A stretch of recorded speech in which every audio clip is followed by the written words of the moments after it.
Erudi, an ancient land where gods walk among men. A living, breathing high fantasy world that we want to put into your hands. But we cannot do this alone. In order to bring you back to what tabletop is all about, combat, exploration, adventure, we need your help to bring it to life. By supporting us on Patreon, you can support this project and the cast of Moonskull, with our promise that we will answer to the only people that matter. You. Legend Seeker. Your legend starts here. Forge your path. Shape your destiny.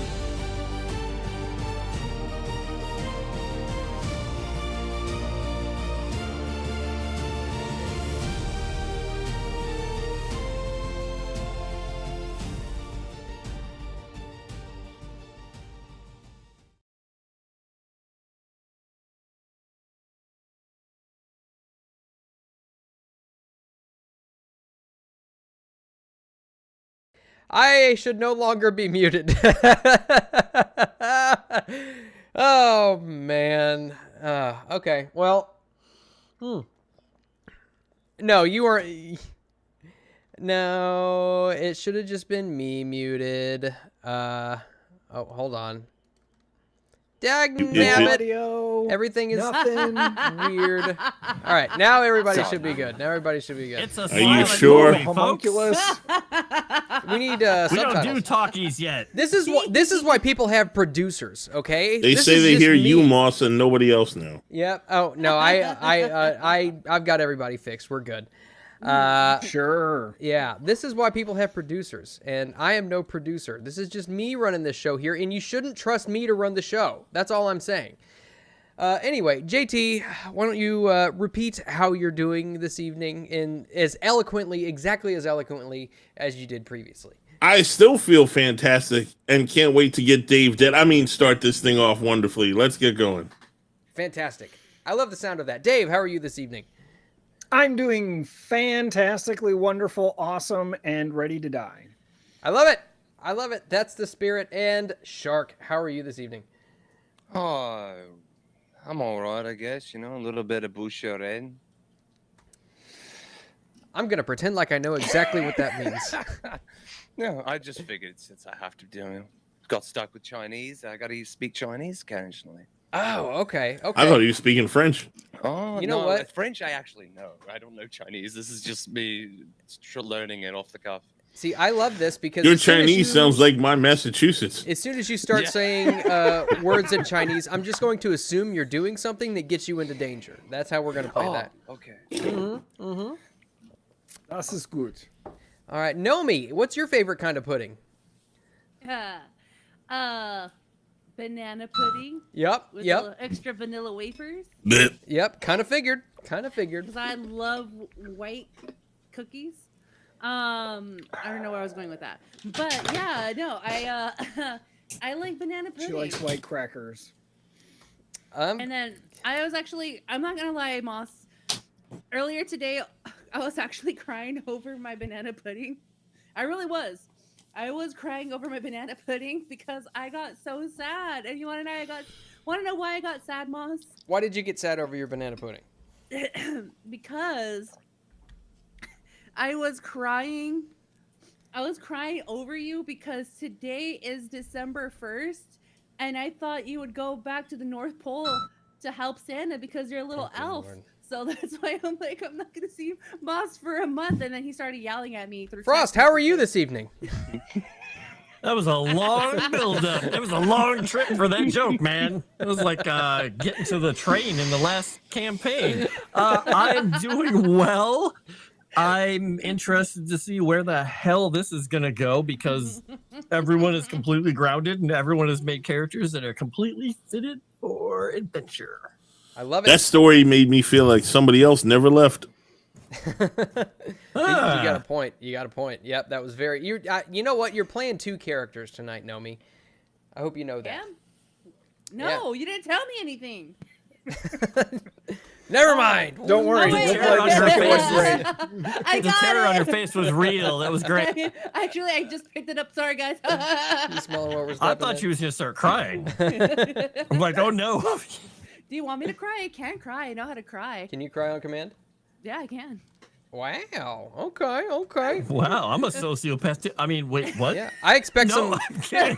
I expect some absolutely killer roleplay from you, then, Nomi. Actress is what I meant. That's what she Okay. said. Yep. You don't know what you're asking for. You know what? In fact, I think the first thing As she that slams is the going to coffee, happen, God. Anvil falls is- from the sky. Daphne is going to have her tongue cut out by some rabid cultists and Shut is up. now mute. Anywho, all right. And then well- she can talk like Klaus or Hans or whatever the hell his name was in the last campaign. Helmut.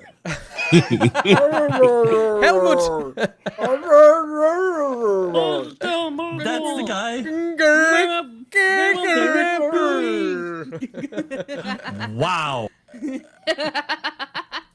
I'm also. So I on figured a out the sugar voice for high. my second character once I die tonight. Oh, please do it. Oh man. All right, I'm gonna stop because we actually have some benefits to give out. Believe it or not, even on our first stream. Thank you to Dragon Noodle Soup for the Mythic membership, and that means that we've got 3 bonus dice going to the one and only JT. What? Yeah, Nice, Dragon Noodle. Thanks, buddy. Yeah, Dragon. right off the rip, man. Are those have to be spent tonight, or are those lasting like forever? The benefits does like these that work? do have to be spent in over the course of the game. Oh, okay. Ooh. Mm-hmm. I thought the bonus dice thing was a lasting thing. Guess not. Oh, that was Alright. that was the last campaign. Right. Yeah, right. the bonus dice are more powerful, but you gotta use them. You Gotta can't, use 'em. can't Gotcha. stack them. All right. Also, I do want to throw out a quick shout out to Sirenscape because we are going to be using their soundscape, sound effects, and all of that good stuff over the course of the evening. So, yeah, if we give them a shout out, they don't copyright strike our channel, and that's pretty awesome. Let's see. I'm trying to think if there is anything else that I might have missed. Did I miss anything? It's been a little while since I've done this. I do have a question about the game. Yeesh. Where are you again? Hey, I don't know. I'm not at liberty to say. Got him. All Never right. gets old. But I do want to introduce another little thing that I had thought about. I thought about this a while back, and I was like, this is a great idea. Oh, look at that, Dragon Noodle Soup Gaming. I'm going to give Dave a thing for $20. Bonus die to you, Dave. Bonus dying. Yeah, Thanks, Dragon already. Noodle Soup. Already. Trust Thank me, you, Dragon Noodle Agnes will Soup. get a severe touching for that. Oh, and look at that, member for 10 months. Oh, look, I've got one of these things, Dragon Noodle Soup says. Congratulations, Dragon Noodle Soup. The one and only soup made of dragons. You see what history said there, Moss? Oh, yeah, I fall for it every time. Yep. Every I'm probably the most gullible person on the planet. So, Oh, you are. a little bit of trivia about me. I am too. Are you Nice. saying your brains are banana pudding? Favorite flavor. You are what you eat. All right, but I did want to introduce a little thing that I think that you guys will get a little kick out of. I want to know, and first and foremost, I want to check with the chat. Is there anybody in the chat that can make a poll? Because that would be great. But what I want to do is I want to bring it back to you all, the cast, and no cheating on this. I thought you were going to dance on it. No cheating on this. Why are you all in Peru? I need a recap of why you guys have decided to come to Peru. Well, because he's running away from people. I mean, What is it that brought you to Peru, I should say? Like, somebody sent a telegram talking about a pyramid, but quite honestly, it was a chance to get in one of his father's airplanes and fly down here and just get away for a while. okay. Does anybody else have anything? And I'm asking this. I'm gonna go around the horn for a reason. Yes, I'm here to find knowledge to advance my medical advancement to become the perfect being, human mixed with elder god. Okay. But what was it? You'd maybe gotten some correspondence or seen something that spurred you. Yes, onto the pyramid thing made me think that there was definitely some sort of mythos here that I could help me along my journey to become a enlightened. What's the word? Not enlightened, but ascended being. Wants to become God. I will tell you that out of Oscar's character, he knows that because I remember this name because it's a famous poet, but it's also somebody's character in something we may have done the session 0 test of the other day. It's a guy named Larkin. I don't remember who Larkin is, but I remember because this going through my head over and over. I don't remember why he wants us here, but I know he got us rooms in a hotel. Okay. And that's all I remember. All right. Does anybody else remember any details about your trip to Peru? Not really the details. I do remember talking with, I believe it was Frost, about Oscar, and we were saying that Young probably he knows Oscar, and that Oscar was interested in doing this, and he's kind of been finagled into, like, oh well, fine, I can go do this. This could be of value to me. He probably got you to help load stuff on the airplane, and then had you close the door and start taxiing, and had you look and say, "What?" Like, we're off to Peru. I feel like I missed something. All right. Does Klaus anybody is in Peru because he was sent by his congregation on a mission trip to Peru, and he just recently graduated from Cambridge with a doctorate in demonology, and now sees this opportunity to study demonic forces in action. Okay.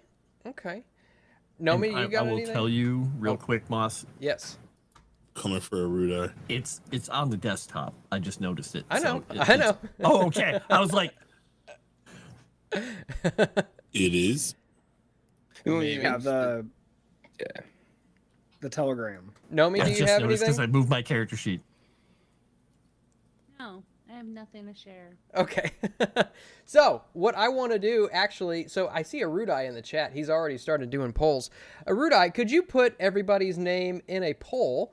And I want the chat to vote on who gave us the best recap of why they're here. And the winner will get a bonus die. And we're going to do that every episode. So that way, hopefully, you guys will remain abreast of what has happened in the previous episode and give you guys some incentive to remember. Yeah, but we were all wrong. Apparently, we're here to eat guinea pigs. I was right. Well, yeah, the chat thinks you're here to eat guinea pigs, but Fate has a different story to tell. Who cares about fate? That's the subtext. We care about the That's chat. sub story. Guinea pigs is subtext and secondary story. It's just a conveyance to get us to the main objective, right? I mean, Yeah. I was here for that reason, but as far as you people know, I'm here to offer medical assistance for when you inadvertently get hurt in this horrible pyramid full of monsters. It's Crap, probably who gonna happen. spoke? I wasn't paying attention, Moonskull says. Oh my gosh. Everybody spoke. Everybody spoke Moonskull 36. Everybody spoke. Just put everybody's name in the thing and ask who gave the best Yeah, recap. I think he can only do a poll. He of can only do four. four in the polls. Oh, is that I right? love how Erudi Oh, calls me okay. retarded and then goes to prove just how retarded he is every time right after he does it. All right. Well, It's not in wrong. that case, leave Nomi out because she didn't say anything. You want me to say something? I'll say something. No, it's too late. Yes, please. Okay, see, I already got a positive. So, why I'm here in Peru? Because I'm here for the truth. There's something out there that the people need to know, that there is a phenomenon that people are not aware of, and I want to expose that. And whatever it is, come hell or high water, I will find that. You tell him, Mulder. Dang it. You beat me to it. Just call her Mully or Skulder. Scolder. All right, so we can do, he can only do 4. All right, so you guys can sound off in the chat who you guys think gave, and I'll let it slide this time, who gave the best explanation as to why they are here in Peru. And the winner, whoever gets the most responses in chat, will get a bonus die. All right, so let me get us switched over. Oh my god. Oh my god.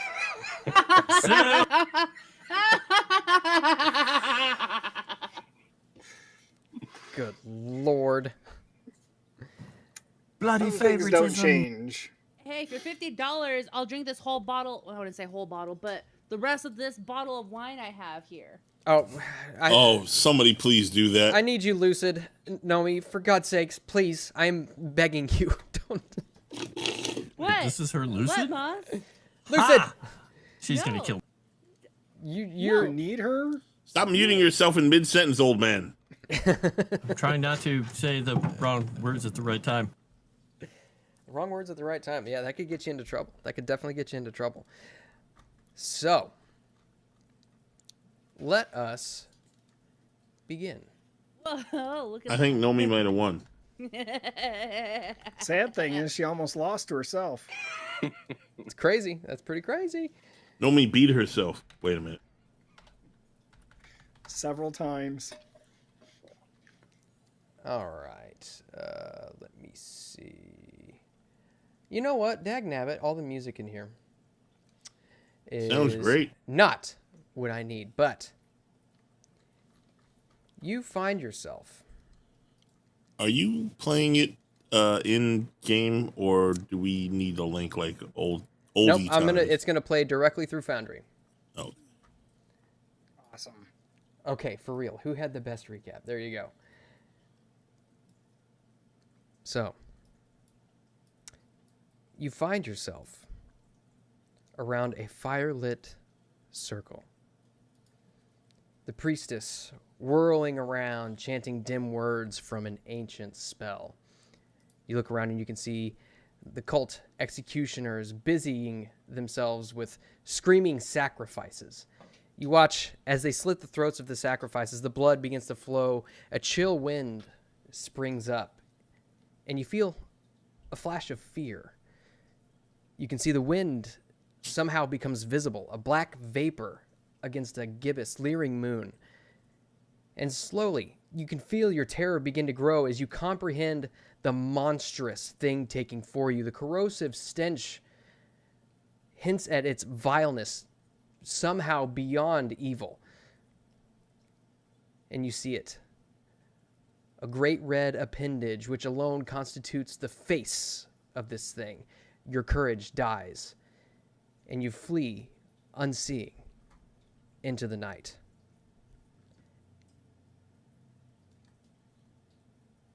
And suddenly you are jolted awake as the trolley, making its way through Lima, Peru, inches closer towards the meeting spot. Daphne, you kind of sniff awake. You look around. You can see this tram is jam-packed with passengers. And suddenly, you see someone just along to the side of you pulls on the brake, and you see right before you Bar Cordano. And along with you jump off 4 individuals. Some you may know, some you may not. But Nomi, would you like, for those who did not get to see the character creation, would you like to describe Daphne for us? Yes. Should I do my southern accent? Absolutely, go for it. Well, my name is Daphne Loveman. Usually I am a lady who's always on time, but some people might have given this young lady the wrong time and when to meet, and it's being a 2-hour difference. But no matter, I still make my way to learning and making myself presentable. What people may not know about me is that I'm a journalist. And I am coming out here to Peru only to step out of my stomping grounds of Georgia. I graduated top of my class at university in independent journalism. And I came across some ancient texts in the library that I usually spend most of my evenings and my mornings studying so I can get better in my education. And these strange textbooks just made me curious to find out what's out there. So the last reporting of something happenings was in Peru. So I'm here just to learn more about it and discover and reveal the truth.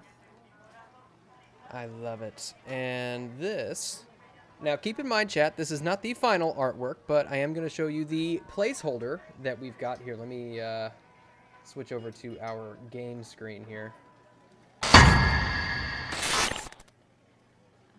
Hello? And this is Daphne Loveland. It's Chrysanth. It is Chrysanth.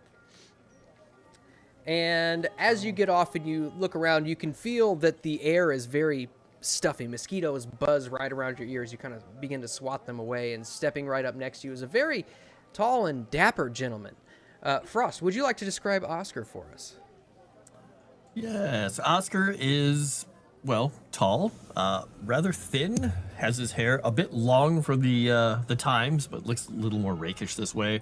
Dark glasses covering his eyes, really, really well dressed, with a, it looks like just some kind of an old stick, but it's been turned into a very fine walking cane with a silver handle on it that he's using to sort of support himself as he, just surveys the situation, looks around happily, smiling, and offers a hand to the young lady who's coming off. And he smells like he's probably got like 4 or 5 different types of cologne and or perfume on him. So he's been around a lot of people recently, and he probably hasn't changed his suit. Very nice. And just off your left, you see someone stepping off the tram. A man with kind of longer, medium-length blonde hair, circle rim glasses. JT, would you like to describe Julian for us? Sure. Medium-sized man, doctor's outfit. He has a slightly unhinged smile about him, but he looks friendly, but you don't want to be his friend, even though he's smiling at you so very friendly. There's something not right about him. And while he looks well-dressed, he also looks somewhat slimy. Like he hasn't slept in a while, and all his oil of his pores are leaking out of his skin. And he just doesn't look right. He doesn't fit in. That's a very foreboding description, and I love it. And It's accurate, though. just behind you, you all notice a young, blue-eyed, dark-haired boy, young man, who he steps down off of the tram, and you can see that he's got an umbrella in his hand, kind of supports his weight with it. Dave, would you like to describe the Reverend for us? Yeah. He's a young man with, as you can see there, I mean, he has an umbrella because he spent a whole lot of time in England and prepared for the rains. And Down in Africa? What? You bless the rains I in got Africa. it, JT. I Thank got you. it. Oh my gosh. Those rains in Spain. So he carries around the umbrella as a prepared. He has a crucifix that hangs a little low around his neck, as he is pretty jovial at times and excited for new opportunities in new places. Nice, nice. And finally, the final investigator New steps Jimmy. off. You can see. Well, hey there, Mr. Gore. He's New Jimmy. You see a Chinese man a little on the shorter side, roughly about 5'7", dark hair, and you can see a red sash tied around his waist. Shark, would you like to describe your character for us? Yes, stepping off, as you said, a short fellow, Chinese man, dressed in very plain, dark clothing with pea coat, but it's all very straight, very well maintained. He's obviously not of great wealth. He has his hair cut short and deeply parted. You can tell on his hands and on his face there's a great deal of calluses. It's clearly a person who's lived his life working harder. But he stands up very straight, very tall, always ready, with a great confidence for a Chinese man in the world. Normally those who would walk in the background. And he has no problem standing confidently in front of others, though he doesn't push his way in, of course. So yes, this is Yang just looks around, observing as best he can, to better understand the world around him and figure out why he is here, honestly, because someone drug him here and he's not completely sure what he should be doing in a part of the world that he has not traveled to before. Right, and as you all stand, you Just can nudge see... him. I told you you'd love it. Just points at, some of the ladies over there in their very strange hats. And you can see the Bar Cordano itself is a very simple building. It looks like it almost looks as though it was fashioned out of clay, painted white, but some of the paint is just kind of flicking off. You can see just a large wooden sign across the top of the door with some of the paint being faded by wind and rain. It just says Bar Cordano above the top. And you can remember, just so everybody in the chat can remember, this is what spurned your search. The search for ancient pyramid in Peru. Explorer plans expedition to discover site of lost civilization, Lima, January 12th. Explorer Augustus Larkin is planning an expedition to the southern highlands of Peru, where he hopes to identify the site of a pyramid long forgotten by history. Following the discovery, a number of gold artifacts in the region, Larkin believes that he has found evidence that will lead him to their source. He is currently in Lima, planning the expedition, and is recruiting companions and possible backers. And upon accepting this contract, you then received a telegram. Thank you for joining the expedition. Stop. Please join me in Lima. Stop. I have booked you a room at Hotel Maori. Stop. Meet 18th March at 7 p.m. at Bar Cordano. Here on Ancash 202, Distrito de Lima. Stop. Augustus Larkin. And some of you may have pocket watches on your person. You look down, you see you're almost right on time. You look down, you see it's about 6:45. You can see the sun is pretty well beginning to set. Just kind of the last fading lights of the evening are dimming. And the mosquitoes have unrelented. But you look and you can see that the windows are currently open on the bar. You can hear some clinking of glasses on the inside, but the windows are netted, so as to hopefully prevent some of the less savory guests from entering in and sucking the blood of the patrons within. So, Won't stop us. is there anything that you all would like to do before you head in? I will order a strong cup of espresso if they have that here. What's equivalent to espresso to wake me up, because I got jolted in my sleep and I'm not too fond of that when I'm in a deep state of sleep. So you just traipse right on in? I'm just trying to wake go myself in and get up. a beer. And just look. Liberated woman. Just following her wake. And as you all make your way in, and you can see it is kind of hot and muggy. You can see that there's a couple of ceiling fans going and a couple of lights just kind of flickering around. It's it's simply decorated, but it is tasteful.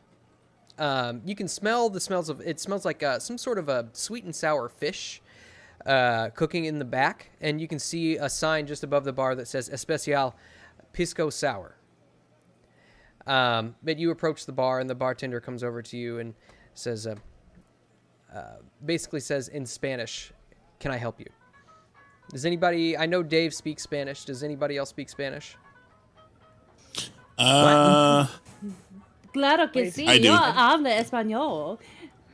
Mi gobernesa, ayúdame con hablar en español. El como un niño. He says as the GM does not understand actual Spanish. Oh, so you would like a can of tuna? Por favor, no me gusta el pescado. Pescado. I don't know. Is that how you say it? Is that how you do it? Southern German or Southern accent in Spanish? No, I'm pretty sure Spanish. I don't know. Spanish accent would be say "Como se dice." There you go. Taco Nailed Bell.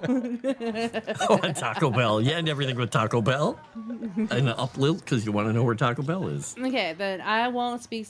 Well, So I'm a journalist because I learned a different language in order to study. Did you take to be prepared? Did you take points in Spanish? I didn't take points in Spanish. I did. That's okay. We'll say that you just got here, Dave. I thought you did take points in Spanish. Let's see. I think you didn't take points in Spanish, Nomi. But that's okay. Oh, okay. I will say Moss. that your character probably does not understand what he says, and he can tell that nobody understands necessarily what he says, and he looks at you all and says, Gore understands. I understand. Gore's the one that. "Oh, Gore understands." Okay. I have Spanish, yeah. Moss never listens to me. Oh, sorry. I was too busy. That's talking. okay. Understandable. You said Spanish? Oh. Before I tell her what he says, I want to look around and see if there's any weird characters in here because I just had that dream and it excited me because it made me know I'm on the right track and I want to have the first roll of the game. Yeah, absolutely. Go ahead and give me a spot hidden roll. Yes, I was well prepared for it. There you go. Prepared. Look at that. All right. Oh, wow. Yeah, absolutely. You look around, and everybody here seems to be a more simple people, just kind of lower to middle class workers. Some people you can tell are just now getting off work. You actually look around, and you can see a couple of other Chinese patrons sitting off at another table, just kind of like covered in dirt and grease. You can see... Oh, go ahead. So basically, everyone in the party stands out except for maybe the Chinaman. But he's cleaner than the rest. Pretty right? well, yeah. But you also Okay. do see with that spot hidden roll, it's not too terribly hidden, but just off kind of around a little bit of a bend in the bar, you can see it looks like there's another room in the back that the door is slightly ajar. Ah, okay. And you can hear voices coming from within. Cool. What did you ask her in Spanish? How can I help you? He wants to know what you want. To know me. You muted, by the way. Well, she thinks about it. But I see the fact that there are Chinamen inside? Yeah, I'm sure you'd probably... Actually, they would probably stick out like a sore thumb to you. Oh, okay. Well, I would definitely go up to them and shililu, pardon my rudeness, and ask them, indeed, how to interact with here. Like, how do I speak to the person? Do I need to know their tongue, or can you speak to them? And they look at you and they say, we mostly just keep to ourselves. And knowing a little Spanish helps if you can ask where the bathroom is. And but some of them know English. If you speak English. Okay. Well, then I'm going to be definitely going up and speaking to the guy and asking for fish. But he had told her what she wanted to know, so see what happens there. And you can tell as you kind of like walk away, you can kind of catch a hint of like there's a very strange smell that comes off of them. You can tell that based on their appearance, it looks like they've been mining something, but it's something that it's just odd. It doesn't smell like coal. It doesn't smell like they're in iron mines or anything like that. It's just off. It's different. Well, I wouldn't be rude to them just yet. I'll be rude later. If you want, you can give me a natural world roll, just to see if you can place it, if you're curious about it. Yes. I love his English Chinaman.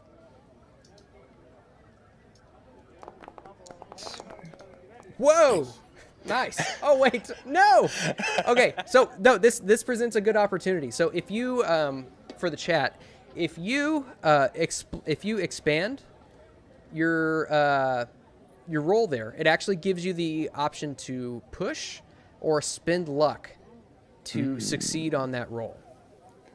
I see. So if you'd like to, you don't have to. So how much would I have to expend? Failure, so 6 failure regular. Oh, so I can spend 6 luck to pass. Well, I've got tons of luck. Does that come back? How does that come back? So at the beginning of every session that we do from here on, we're going to do a luck check. And if you roll above your current luck, then you gain 1d10 luck points back.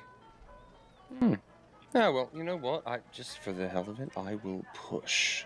Okay. Why not? There you go. Very nice. First luck roll. So this Here is very interesting scent you pick up is actually guano. Turns out these Chinese nationals are here mining bat guano. Startled you. May have had some. Yeah, the guano really bothered me. I did not like guano. Here we go. Okay. Ace Ventura territory. Okay. So shit mine of some sort. Got it. And back we can kind of focus back in on Nomi. Nomi, did you place an order for a drink or anything? And does anybody else place an order for something to drink? I order a whiskey and head to the back room. Okay. Just tap the bar 2 fingers. Tequila. Okay. Here. Oh my gosh, I'm getting under pressure. I'll just have a nice tall glass of lemonade. Okay. And so you all get your drinks. He somehow, for whatever reason, has lemonade. Do you all follow Julian? Yeah, Oscar is going to look as we pick up our drinks and kneel, or kind of not kneel down, but lean down to Daphne and just say, alcohol is legal here, not like in the States. You can have all you want. He just takes a sip of his tequila, just clinks her glass and walks past. Age don't matter. All right. And so are you Follow all suit. You're all following? Yeah, heading into the back room. Yeah. Look and see, is Joshua coming? I know he was off talking to the take a little people. bit longer. I'm not going to come immediately because I'm going to get some of that delicious smelling fish. Okay. He just when he sees you up there ordering, he's just gonna kind of point, thumb to let you know where everybody else wandered off to. The question head is, into the back room. Cool. are we going to escape the back room? That's Well, There's only one way in and horrible only idea. one way out. it's going to cause a lot of frustration. You'll see once we get in there, Oscar is, tequila in one hand, looking at the room. He's biting on a piece of food. He's eating a piece of that fish that he nicked from somebody's plate as we walk past. He's like, ooh, that is good. He's And, considering I'll go get some later. You're a good knicker. There you go. There's your one. There's your one. So you go up and you learn that this dish is called espeche. I believe that's what it's called. Hold on, let me double check. Espeche. Or escabeche. Sorry. It's called an escabeche. It's like a hot, sweet and sour fish. So you go ahead and put in your order and you're standing up at the bar. And meanwhile, everybody else kind of ventures in haphazardly into the back room. And inside this back room, you see what looks to be probably a European guy from descent. Just from looking at him, he's very thin, kind of pale. You can see he's got dark circles under his eyes, kind of longer, greasy blonde hair and a little bit of stubble. Immediately, as you walk in, you are hit with the scent of eau de cologne. Just an absurd amount of cologne that is emanating from this room. You also see what looks to be kind of he's a more tan guy, probably a Peruvian descent, maybe something along those lines, something similar. Long hair, just kind of has a scowling look on his face. And you see a kind of a middle-aged black gentleman standing there. He's wearing like a tweed suit. You can see he's got like a pipe in his hand, currently smoking it, and he's wearing kind of a bowler hat. You see the European guy stands up and says, "Oh, my friends, you must be the party that I was looking forward to meeting." And you see he kind of laboriously bows. He says, "Augustus Larkin, at your service. And might I introduce my compatriots, Luis de Mendoza." And you see the Spanish guy kind of looks over at you and doesn't make any sort of doesn't have any sort of emotion on his face, just kind of looks at your direction and then looks back at the black gentleman. And he motions over towards the black guy and he says, "And this is Jesse Hughes, a folklorist from New York, was it?" "Why, yes, it was New York." And he stands up and goes over to shake all of your hands. "It's a pleasure to meet you." Pleasure to meet you too. I'm Klaus Stuckart. And which gentleman was that was the folklorist? The guy in the bowler hat? Yes. And just to kind of give you a bit of a scene of what you can actually see, these are the three. Oh, that didn't pop up. Here, let me try it again. Boop. You got pictures, Mose? I got pitches. Got pictures for days. Ah, nice. And what was the other guy's name? Julius? You got Jesse. Jesse Hughes, who's the black guy. You've got Augustus Larkin, who's the white guy, blonde hair, kind of like a very ill-fitting white suit. It's a big suit. And Luis de Mendoza. Oh, Luis, not Julius. Mm-hmm. And you can tell that this Augustus Larkin, he's got this look about him. He almost looks a little bit sickly. But he sits back down, pushes his chair back in as he sits down. "Please, do have a seat. And might I recommend the escabeche? It's quite good." Well, pleasant to meet you. I'm Dr. Julian Mortimer Gore. But what is that god-awful smell in here? Oh, well, I assume it's probably the escabeche that you're talking about. I don't think that's it. There's some sort of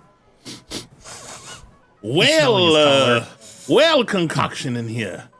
And at this, as you kind of like breathe a little bit deeper, you can tell that the eau de cologne is actually covering up something rancid. What should I roll for that? You can roll me a spot hidden. I will do so, because I want to know what it is. And right about this time, we can. But say I don't find out. About this time, Yang enters into the back room with his plate of escabeche. Nice. Oscar is going to be looking at the man who is sick and trying to just see, like, does he look like he's, obviously his suit is too big. Does he look like he's suffering from something obvious? Like he got malaria or he's got some kind of rot or something? A cancer? He's not very good, but... yeah, if you want, you can give me a medicine roll. I have no medicine, but I'm going to do it. Let's see here. Or you can give me a medicine or probably maybe a hard education roll. I would like to do the medicine roll as well. Okay. Oh, we'll Since do the I'm education roll. a doctor, and I would see if he's sickly and plus he smells like death. All right, regular roll, hard roll. Bam. Oh, I think I did good. Oh, wow. Yeah, extreme success. Yes, you did. I did not. I did not make my education Can I do a roll. hard education roll as well? Yeah, of course. Yes, I'll also, whenever I walk in, if I see these three gentlemen, I haven't seen them before, I would like to look at them and try to analyze if any of them seem like they could be a physical threat. Okay, yeah, absolutely. And that would be. If a physical threat. Yeah, I'm looking at them physically to see physically what they are. If they are capable people physically. Sure. Well, I would say just from a passing glance, you look around and you can see that. I mean, obviously, Augustus Larkin, he's very frail. He is pallid. He's probably not much of a threat. Luis de Mendoza, he's a little bit taller, definitely in physical shape, but probably the most imposing character in the room is Jesse Hughes. Okay. And you can see just from looking at the way that they sit, Jesse actually kind of holds himself up just upright and very confident. You can see that Luis de Mendoza kind of holds himself a little bit forward, almost imposingly. And Augustus Larkin he's just kind of slouched, almost as if he's just weak.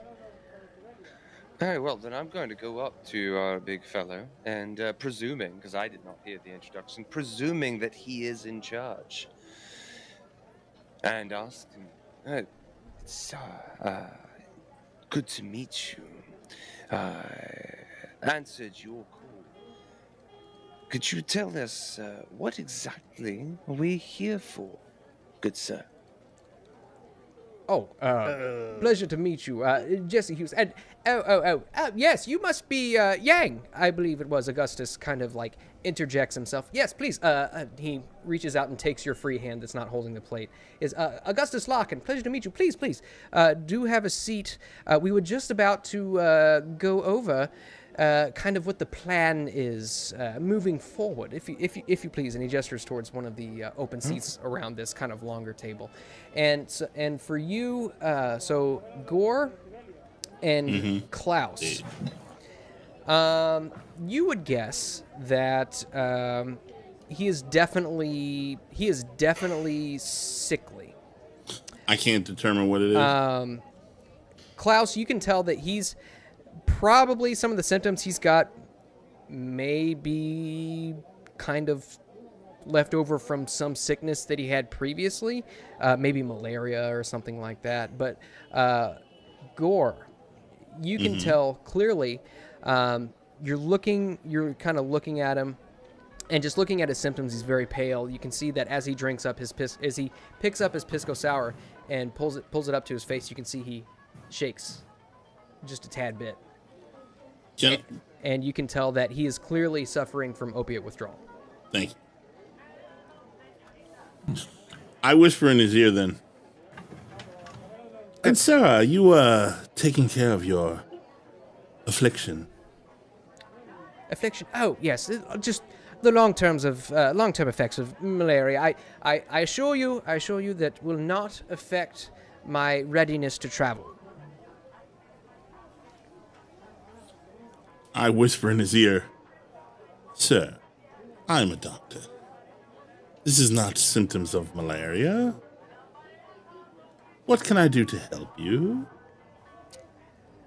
Go ahead and give me probably a persuade roll, or a charm roll. I'll take one of those, but take a bonus die because you've basically successfully diagnosed exactly what it is. All right, it was charm or what? Charm or persuade, one of the two. Persuade. Let me see what. They both suck. All right. How do I add a bonus die in this one? So when you click on it, it should bring up a little pop-up window, and you can add a bonus die +1? there. Uh-huh. Gotcha. Let's go. Ooh. Terrible. He says, my good sir. He kind of Hold pats on. you on the shoulder. Hold on. No, wait, I already used a bonus die. Never mind. Okay. He kind of pats you on the shoulder and says, I assure you, I have got everything absolutely under control. My affliction will not affect our endeavors. Now, do I believe him? you can give Oh, me yes, I would then. I would say, right? you can give me a psychology roll if you'd like. I'll do it, but it sucks. I'll give it a shot. I mean, it can't hurt. Can always hurt. I'm not following you, Dave. I'm safe. Okay. I mean, from the best you can tell, I mean, it seems as though he's being honest. Yeah. All right. So I'll let it slide for now. Okay. While he's my fish whispering. really tasty. Oh, good point. Oh yes, actually, Oscar enjoyed it.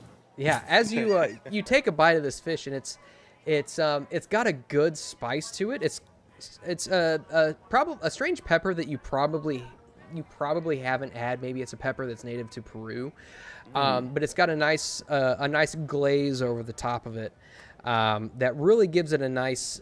It's got a good bite when you first bite into it, but it's got a really sweet finish. It's very tasty. Well, I recommend it. Oh shit, fish. It's very good. Sure, have. It helps with the unfortunate scent of the small rodent poo that is on the gentleman out there. Did you know they come in here dirty? It's not clean. Not clean at all. But Just looks around the place. Not a very hygienic place. I'll take the recommendation of the help and have some of that fish. There had to be one. I'm not listening to that help. Wow. Well, when he offers us to have seats, since he's tends to be around people in a society where they normally do this, he just instinctually pulls the chair out for Daphne, whether or not she takes it. And she's not here, so she might not be able to tell us. But once she sits down, he will sit down as well. Yeah, Klaus will take the seat in front of Daphne and just sit down as Oscar pulls out the chair. He'll just sit down in the chair, thinking he's pulling out for him because, you know, he deserves it. Just I'll smirk. I'll sit off to the side. Like, I'll hold my plate. I won't sit at the table because I'm awkward and weird. And I don't want to get too close to sick boy. All right, so you all take your seats except for Julian, who kind of stands awkwardly in the corner. And you see Larkin kind of claps and says, "Now, let's get down to business, shall we?" So, I should start off. Do you all have any preeminent questions before I begin my spiel? How far? How long? How much? Oh, if it's a matter of cost, you shan't worry about cost. I actually will be funding the entire endeavor. I've hired a number of trucks to get us from Lima to the location just south of Puno, and those are scheduled to leave in 3 days. Monday, actually. That'd be March the 21st. Do I require any special implements for my trade here? Special implements such as? I don't know. Extra morphine or you know, tools to anti-venom or anything like that, since we're going off into the jungles? You can see that as you use the word morphine, he kind of like, you see his eyebrows raise for just a second. Oh, good. I had the intended effect. And then, but he kind of like immediately shakes it off and says, But I catch it, though. Okay, Yeah. that's all that matters. "Yeah, Okay. absolutely, you catch it." And he says, "Oh, well, of course, this being we will be venturing deep into the wilds. If my theory is correct, we should find this pyramid."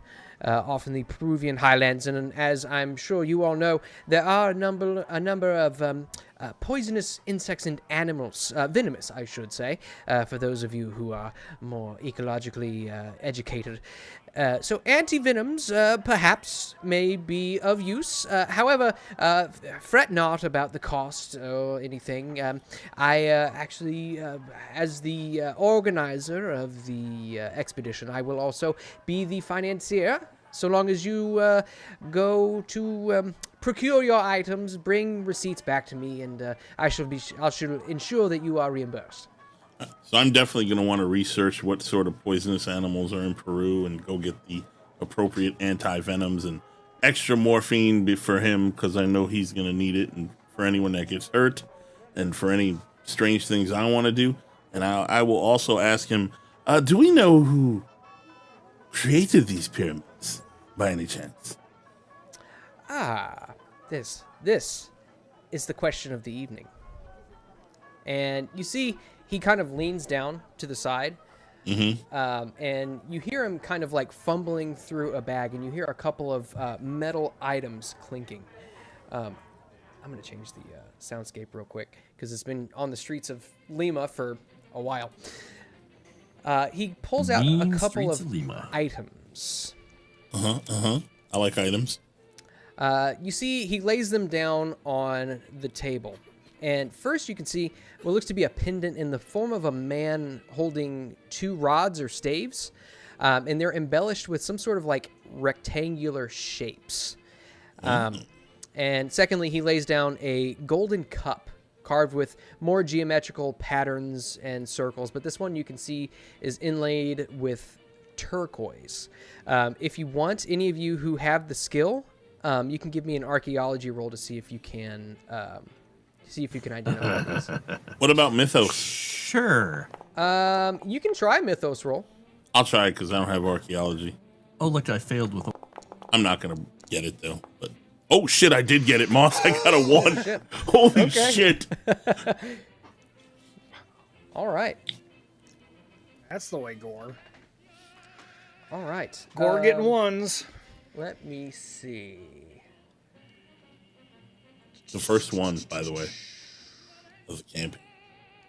So, At least it wasn't a 4. as you Thank God. you kind of look back into your knowledge of the mythos of what you've experienced so far.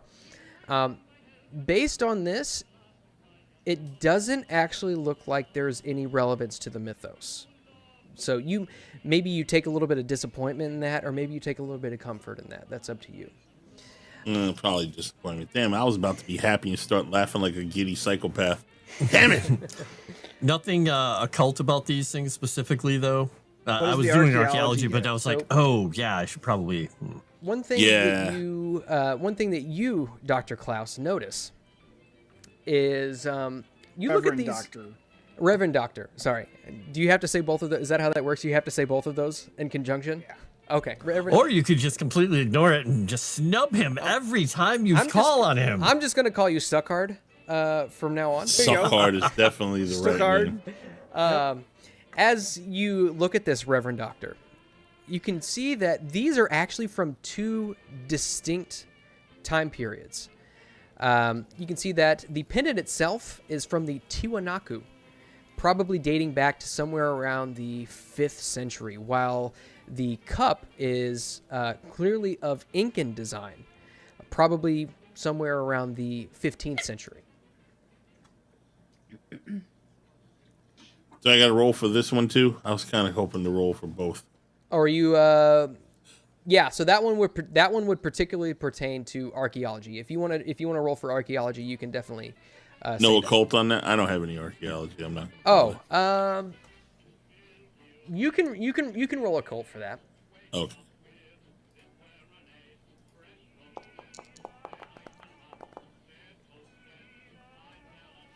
What would I need? How many? 4? Mm-hmm. I'll spend 4. Okay. You look at these and you don't actually notice any occult relevance to this either. Okay, so either one. Okay. Yeah. So it looks like, based on what you are able to tell, it looks like these are just two random pieces of treasure that this guy has come into possession of, and All right, so he believes that he knows where where they have been found. anyone who sees me will notice that I've become visibly sunken and saddened by him presenting these items. Just sinks back into the corner, eats his fish quietly. Oscar is just going to reach out his hand and say, "May I?" Oh yes, by all means, please do. And he looks at the two items, just peeks at the medallion, sets it down, looks at the cup, and then just says, "And these two items made you believe that there's an entire pyramid out there." Bold.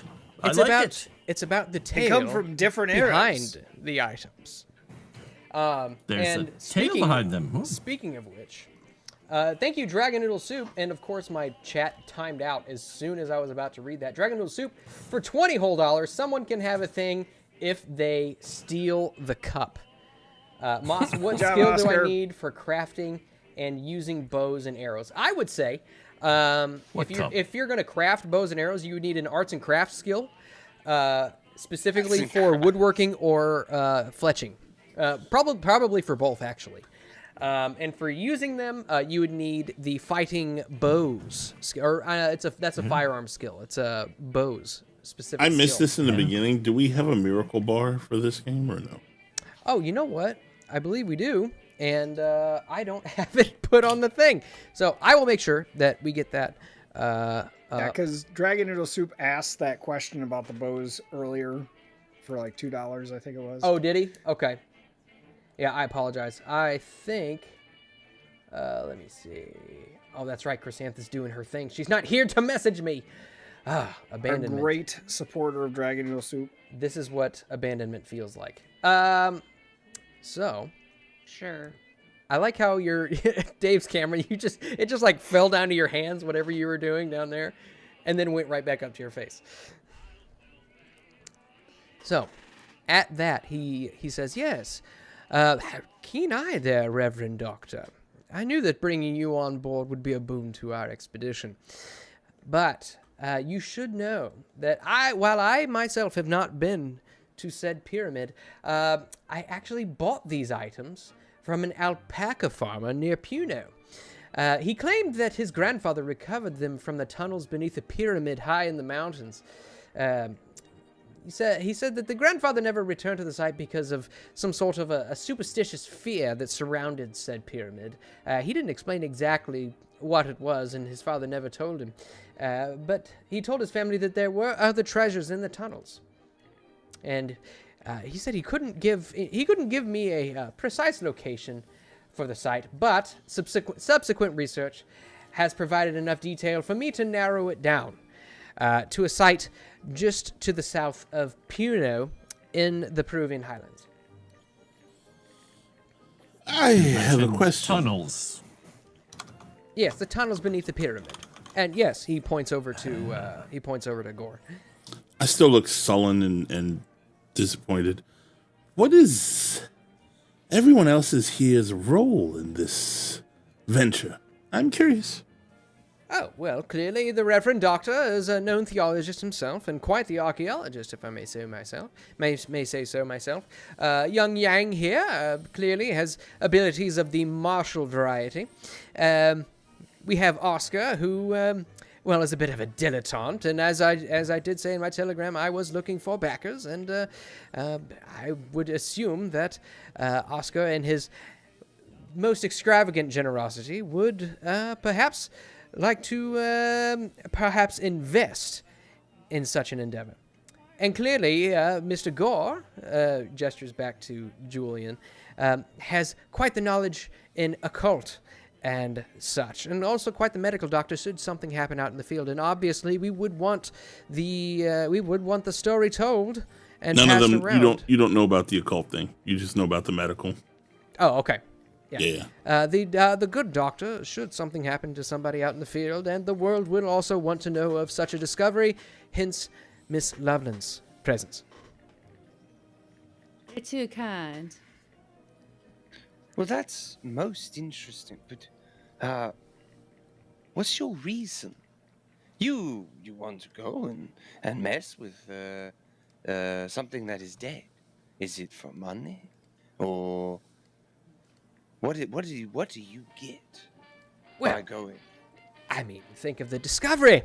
This is for think of the explorers, Pizarro, Columbus, Christopher Columbus, all of this air of exploration, of discovery, finding things which will be written down in history books for years, millennia to come. And plus, and he kind of slides the two pieces forward, he says, if this is any indication of what else we might find there, I assure you that all of you will return from this expedition not only more financially adept, but also it may help you in your more academic pursuits as well.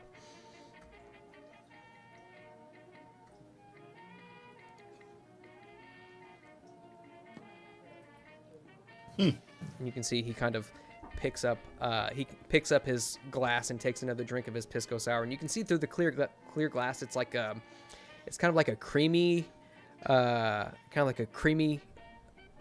cocktail. You can see some bitters just kind of sprinkled along the top. He takes a drink of it and has a little bit of a mustache. He just wipes it off. I'll have everybody give me a little bit of a spot hidden.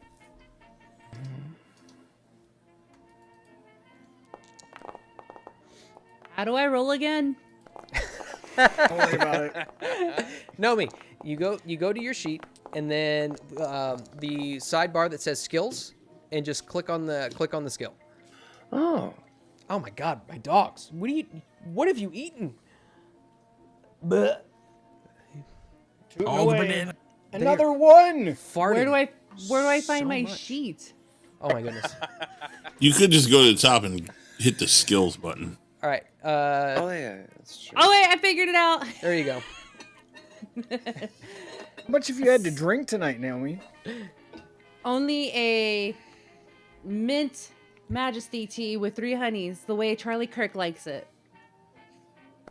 What does that mean? Yeah, like there's a double it's- entendre in yeah. Oh, just Ooh. just Okay. drink. His Starbucks drink that Oh, he wow. ordered. That was his order. Yang, did you get a critical? You did. Yeah. He did. Wow. Okay. So this drink is strong, guys. Okay. So, as he raises his glass, you can see that his sleeve kind of falls down. It's really baggy and kind of hangs it almost hangs a couple inches off of his really bony wrist.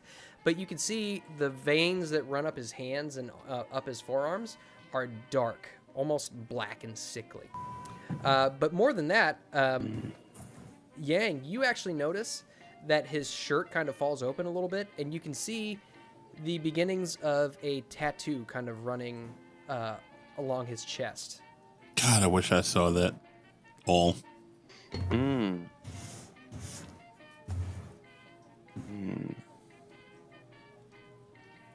Well, that's unfortunately, I don't think that Yang would really have any surprise. Well, actually, no, he would be surprised to see a Westerner with a tattoo on his chest, leading to his chest. That would be very odd in the West. Let me ask a question. What's everybody's English skill? Well, actually, it's surprisingly high. Not very high because Oscar, is a fast talker. He didn't stay in 85? school very often. 58. 55? 50? Proficient, 85. 50. Okay. So, I believe Daphne and Yang, you said yours was 85? Me. Mine's a 50. Oh, yours is okay. Yeah, Gore's is an 85. Okay, so both Daphne and Gore, you both notice that while he has he's clearly British, there is another dialect in there somewhere, but it's hard to place it. If you want, you can try to give me a. It's going to be a hard English roll or an extreme education roll to try and pick this out. Would language work? Both the same, so. Yeah, English, language English, yeah. Yes, Dragon has a 2 in it. Well, would a 9 be hard enough or extreme enough? That would be extreme enough. Yeah. Okay. So, Daphne, you are not quite able to pick it out, but Julian, you actually, you can identify that Larkin's accent has a slight tinge of Kenyan. By the way, Yang will say to him after noticing that he does have a tattoo, because that would be odd in the time period for a Westerner to have that, and he wouldn't know of any foreign things about him. Say, I see you like to engage in other cultures and understand other people. Clearly, I can see it on yourself. You say that out loud? Ooh, that's Yeah. good. Thank you. I appreciate that. And he looks at you and then kind of looks down and he buttons up his shirt. He's like, "Oh, pay no mind to that. I must have been quite drunk one night, and I don't remember even getting it." I look at him harshly after what Yang said, and I say, "So, Mr. Larkin, you spent quite a bit of time in Africa, have you?" Oh, yes, actually, I was born in Africa. My father and my grandfather, quite wealthy, as it were, they helped construct the railroads in Kenya. I thought that's what I heard. Yes, quite the ear you've got on you as well. Very adept, Mr. Gore. I try to stay attuned to my surroundings. Now, given all the information that I've imparted to you, do you have any further questions, perhaps that I may address for you? Did he tell us what the other two gentlemen's purpose? Because you went over all of us and what we could be useful for. Did he address how they can be useful? Oh yes, he would have told you that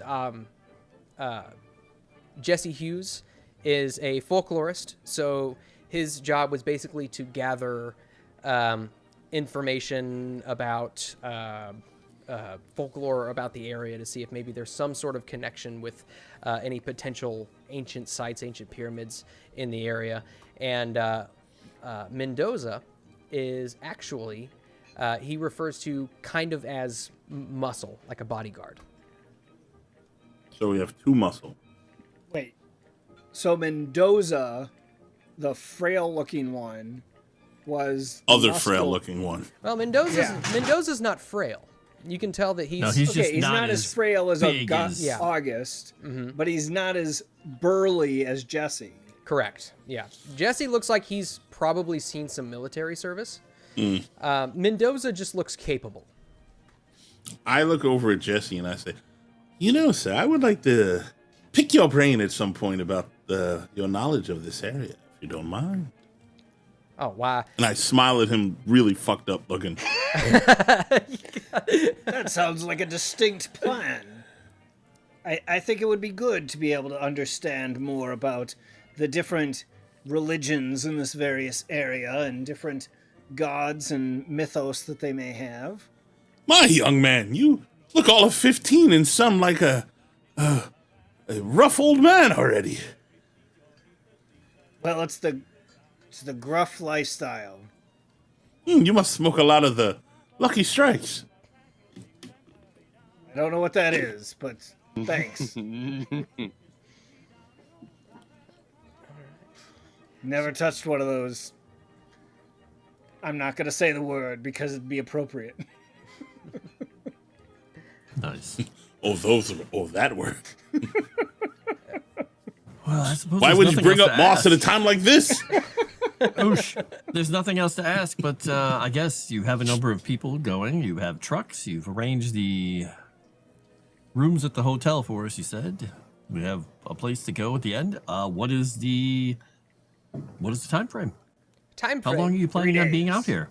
Yes, and you see he pulls a handkerchief out of his breast pocket and begins to dab his forehead. You can see he's getting a little bit sweatier and a little bit more pale. He says, "Yes, the time frame that we're looking at is about 3 days there, 2 days to Puno, I should say, and then we'll have to travel on foot for 2 days." And then once we get to the pyramid, should the pyramid be where I hypothesize it actually is, and when I have it in great confidence that it is actually there, we should be back in Puno in a week's time from today, or from Monday. I start writing notes. Get extra morphine. Extra morphine. Even though he's not good at it, he's trying to kind of discern whether or not this guy really... he probably possibly believes the pyramid's there, but is the pyramid really there? He's horrible at psychology. He mostly just bamboozles people and doesn't care what they think. But he's going to roll and see if he gets something. Ooh, he could spend 4 luck and succeed. Do it. I think I'm going to do it. I don't have a lot of luck, but let's do it. Let's see here. Yeah, Spend 4 luck to pass. Bam. Yeah. You can tell that, Larkin definitely, he 100% believes that this pyramid is there. And he is confident. positively. Yeah, he is Like- confident he's got the right location. And I'm like, you've only heard that there is things out there, ones you've. They say, believe nothing of what you hear, part of what you read, and only some of what you see. And you believe it 100% just because they say? Wouldn't they not go in and get the things the greed of man would undoubtedly tell them to go get out if it is valuable? Well, of course. I amongst the the research that I've done, excuse me, and you see he reaches for a glass of water and just like takes a big gulp of it and sets it back down. He says, "I've conducted studious research, and thanks to my research, along with Mr. Jesse Hughes here, the people around there." Mostly the Aymara indigenous peoples have superstitious beliefs about the area and mostly steer clear. But I trust when I say that my research has turned up positive results.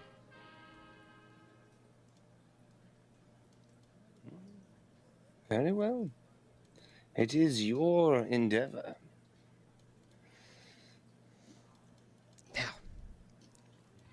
if you'll excuse me, and you see he kind of wavers to get up, pushes himself up off of his chair with his arms.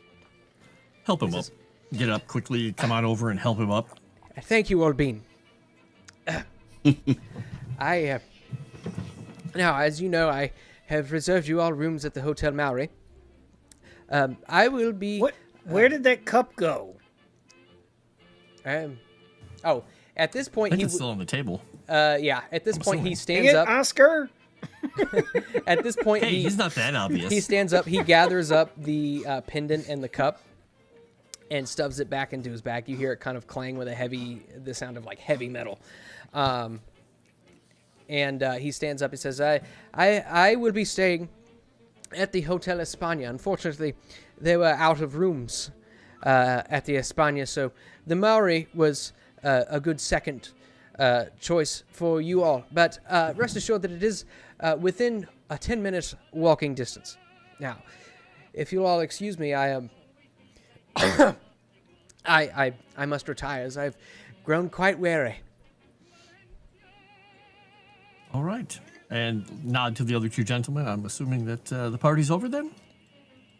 Yes, What's the black guy's name again? You see Jesse Hughes stands up and Hughes. Yes. tips his hat to Augustus. And you see he kind of stands there smoking his pipe as they walk out of the room. Give me a psychology roll real quick. Oh, I was going to stop Hughes. Yeah. I don't have much. Oh, Hughes is psychology. I'll try it. staying there with you. Okay.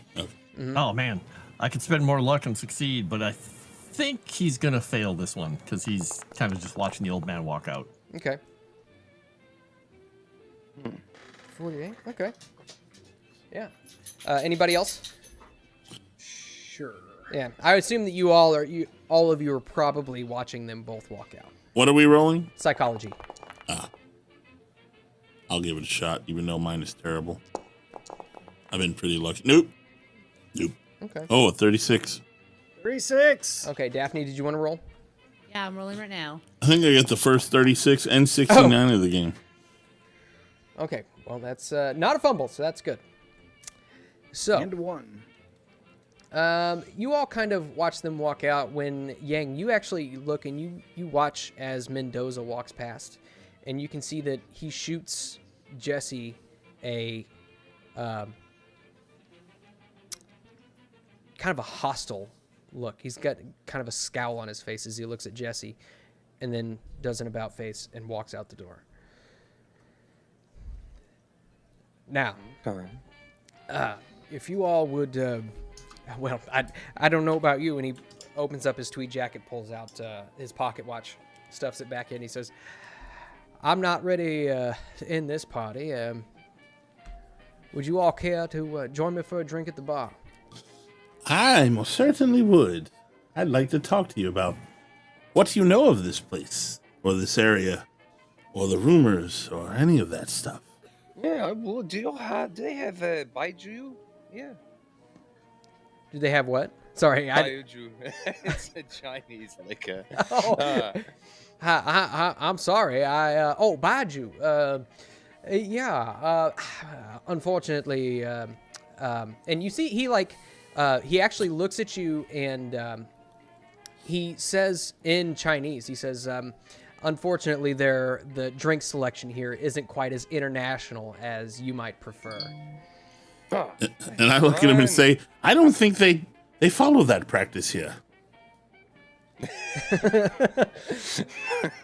well, I'm not going to respond to his thing, but it's just it's always good to experience new things, and I'll gladly come with them. But I would like to ask, why? Why have you done something to anger the fine gentleman who left with our benefactor? And at this point, he kind of walks out the bar, and I walks out to the bar from the back banquet room, and I assume probably you all follow closely behind. Yeah, wandering on out. And he says, "Ooh, that Mendoza? Yeah, Mendoza. He's a bit of a shady character. Now, one pisco sour, please." And you hear the bartender kind of just shaking it in the background. You see him, the bartender. He puts this alcohol in it called pisco, and then he cracks an egg, saves the yolk, and puts the egg white into the shaker and begins shaking it. And what comes out is a very creamy, light liquid. He tops it with bitters and simple syrup and slides it over the bar to Jesse. He says, now, what I'm about to tell you all does not leave this bar. Is that understood? Certainly. Good. Sole discretion. Now, here's the thing. And he kind of walks over to a bit of a larger table on the other side of the restaurant, kind of away from other patrons, which you can see have begun to filter out. It's a little bit more empty now than it was before. Now, I've been watching all of you the entire time, and you all seem like a trustworthy bunch. I should tell you, as strange as it is for me, I don't want to keep up a facade. Jesse Hughes is not my name. My name is actually Jackson Elias. I figured if we're going to build an air of trust around our partnership, then I should at least come forward with that. But what's the reason for the skullduggery? Well, I believe that let me present you with a question first and foremost. Are you perhaps familiar with my work? And those of you who may be more book learned, you can give me like an education roll to see if maybe you're familiar with some of his work. Not occult, but education. Occult would work too. Yeah. I'm gonna try it. It's lower than my education, but I'm gonna try it anyway. Yeah, I got a hard success. Might as well. What did I get? Nope. You got an extreme success. Frost rolled privately. What? What the hell is it rolling privately? Wait. That's a good question. All right. Frost messing things up. Daphne, you got an extreme success. Holy smokes. Yeah, this Elias guy is pretty well known. Oh, Mr. Elias, I've read all your textbooks back at the university I studied and graduated from. Wait for him to tell you who he is first. I knew it. I'm a journalist. I have a. No, I meant wait for Moss to tell you. First. I figured it out. She knows. Oh, well, I am quite flattered. But as I'm sure you all know, based on your recognition, and you guys who succeeded, you all would know that he has written a number of books. And these books mostly focus on death cults. Ooh. Oh. Yeah. Yes. I know all about you. Tell us, please. Yeah, specifically, let me see. I got a list of them pulled up here. Specifically, his most famous cult, or his most famous book, is called The Sons of Death. Those of you with the higher ratings of success would know that this was written in 1918. He followed the modern-day Thuggies, which was an Indian cult. Elias wrote this book as he infiltrated the cult and wrote his book. Which Indian? Daughter Feather. Dots. Okay. Dots. Yeah. Indiana Jones, Thuggy Cult. Come on. Whip cult. And you know that he's written a number of other books. Amongst them are Skulls Along the River, regarding headhunter cults in the Amazon Basin, Masters of the Black Arts in 1912, regarding supposed sorceress cults throughout history, and a number of others. In his field, he is pretty well known by his name. I like this man. I can understand why you'd want to keep your name a secret, so that Why is that? people would not know that you're such a distinct and well-known author on death cults. The real question is, what are you doing here, and why do they know who you are? Well, Even by see, they. there Who are you is talking some about? fanciful folklore about the area, about something called the Karasiri. White-faced vampires who are said to have sucked the fat of innocent farmers and their families in the Peruvian highlands.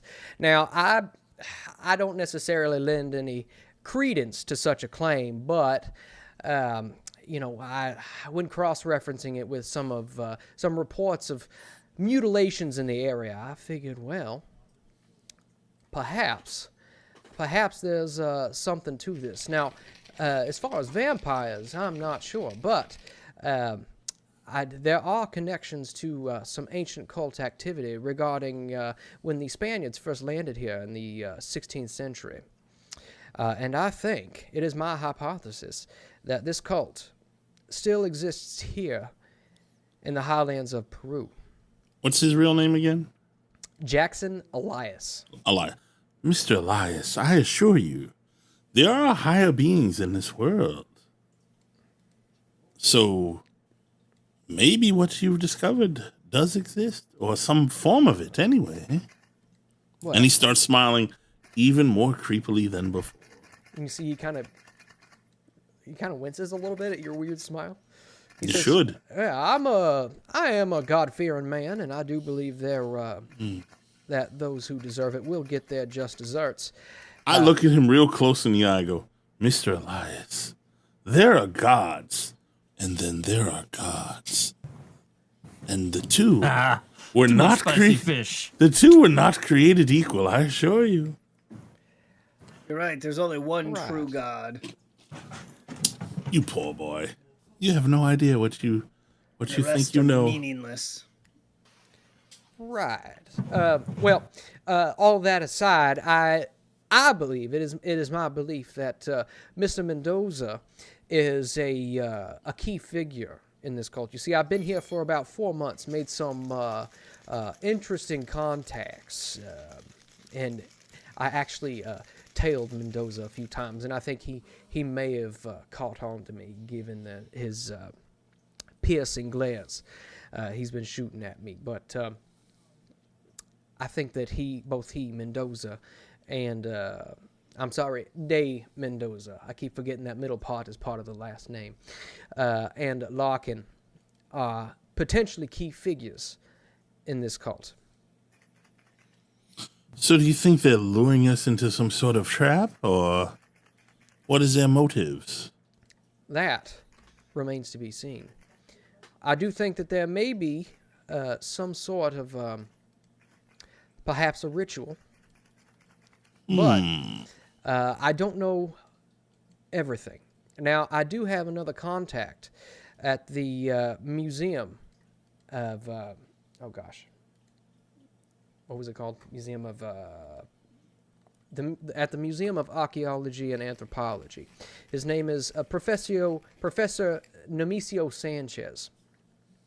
I've actually got an appointment to meet with him tomorrow at 2 p.m. Is there any way I could join you in this meeting? I wish to meet him as This well. would be very good to go with you and find more about the depths of this depravity. Well, in fact, I think that would be a splendid idea. I think that people of your sorts of skill sets would be a boon in this endeavor. And honestly, I'd like to have as many people on my side as I possibly can, given that we don't know what we're going up against. Now, I do know, or at least it's been told to me, that there are other members of this cult. I don't exactly know how many, but based on the reports, probably in the dozens. Well, I am happy that you would be willing to have us come because, well, you speak a lot about faith and belief. And I can respect faith, but doubt is what gets you education. Now, I don't really, I find what he has to say very odd. Is there a role to see if I believe that he actually has, been tailing and has evidence that this guy might... Yeah, you can roll psychology. Okay.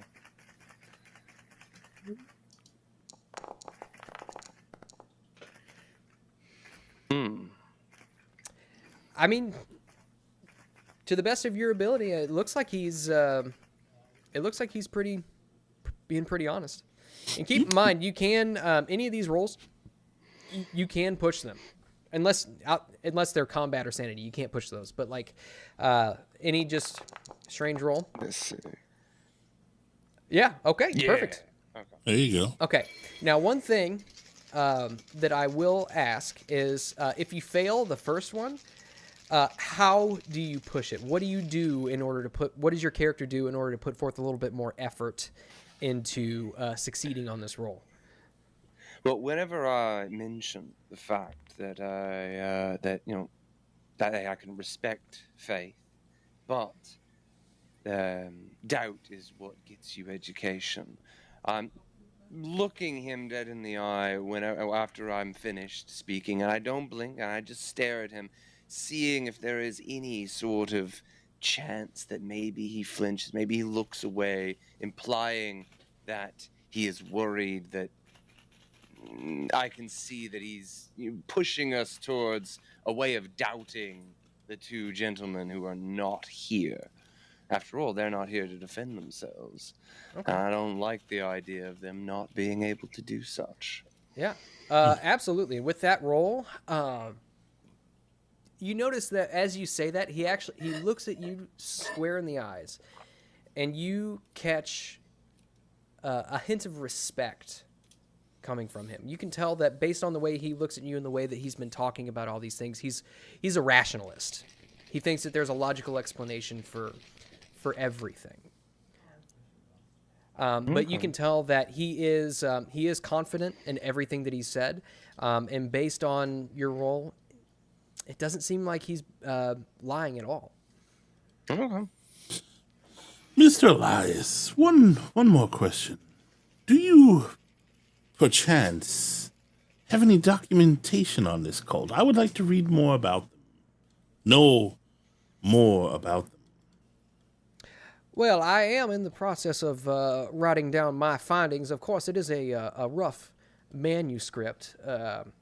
You are more than welcome to review what I have, but I assure you that everything that I've told you so far is a brief summarization of what I have written down. What I have written is much more verbose and outlines the minute details. More details, more knowledge, the better. Absolutely. With that, he kind of well, no, I don't think he would have his manuscript on him. He'd probably leave it somewhere else. But he says, well, yeah. So as soon as we get back to the Hotel Maori, I can lend you the copy of my manuscript. That is most appreciated. Thank you. He gives you a nod, and you see he taps his pipe on the table, ejecting the ashes out of there. He begins packing another bowl. Boss, I sent you a message. Oh, sorry, I technically sent one earlier, but I never sent it. And I'm like, okay. oh, well, wait, oops. And so I re-sent it. But let me know if that's something that is just wildly ridiculous or Okay. He problematic. seems like a respectable enough person, so I'm going to order identical drink to him while we sit at the bar. Oh, nice. Okay. Yeah, I don't want to derail things critically and crazily. If it makes no sense, then it wouldn't have happened. Okay.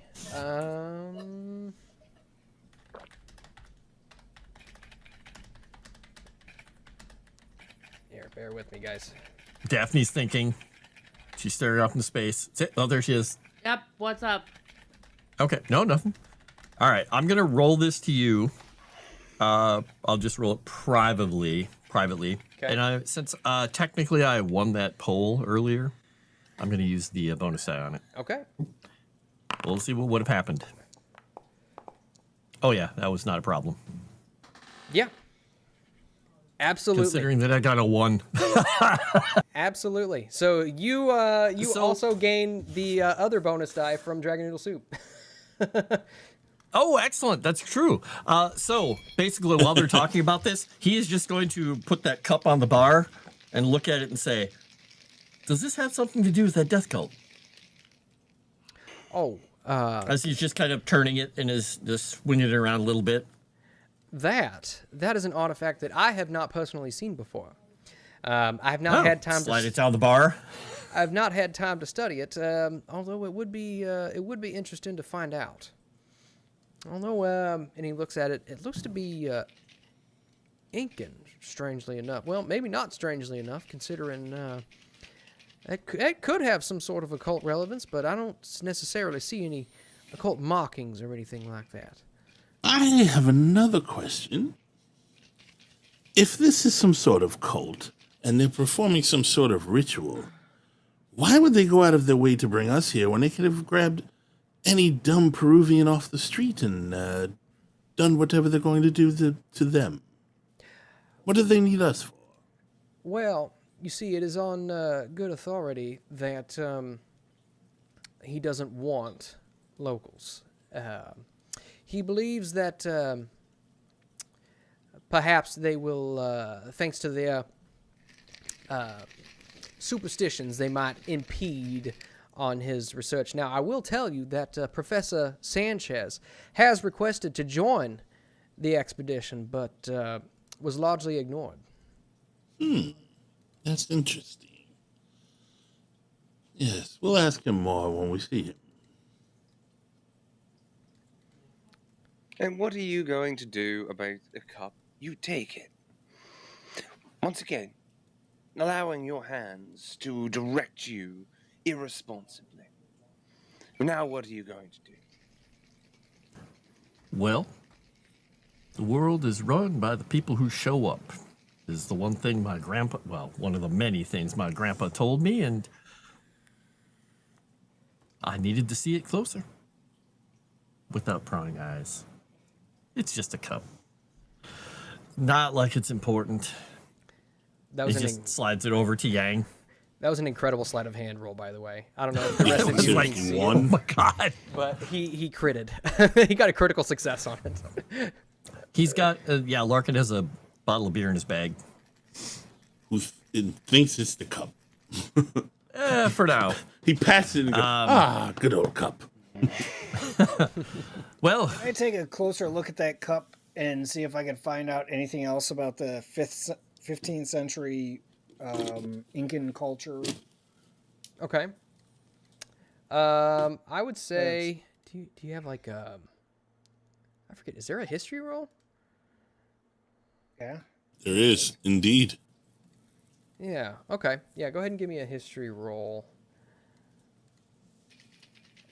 Find it. It's under H. We've both been pretty critical tonight, Frost. Yeah, you guys' rolls tonight well, have been It's off the charts. for the most part. unnatural. And I'll use my Mr. Yang bonus had die one? that I got from Dragon. I know, but I mean, us two, the veterans of this, who usually roll shite. Okay. That is true. Regular Hey, success. regular difficulty. Okay. So you would know that this would be from around the time that Spanish conquistadors would have landed in Peru and Before the purge. Yeah, before the purge. Let's see.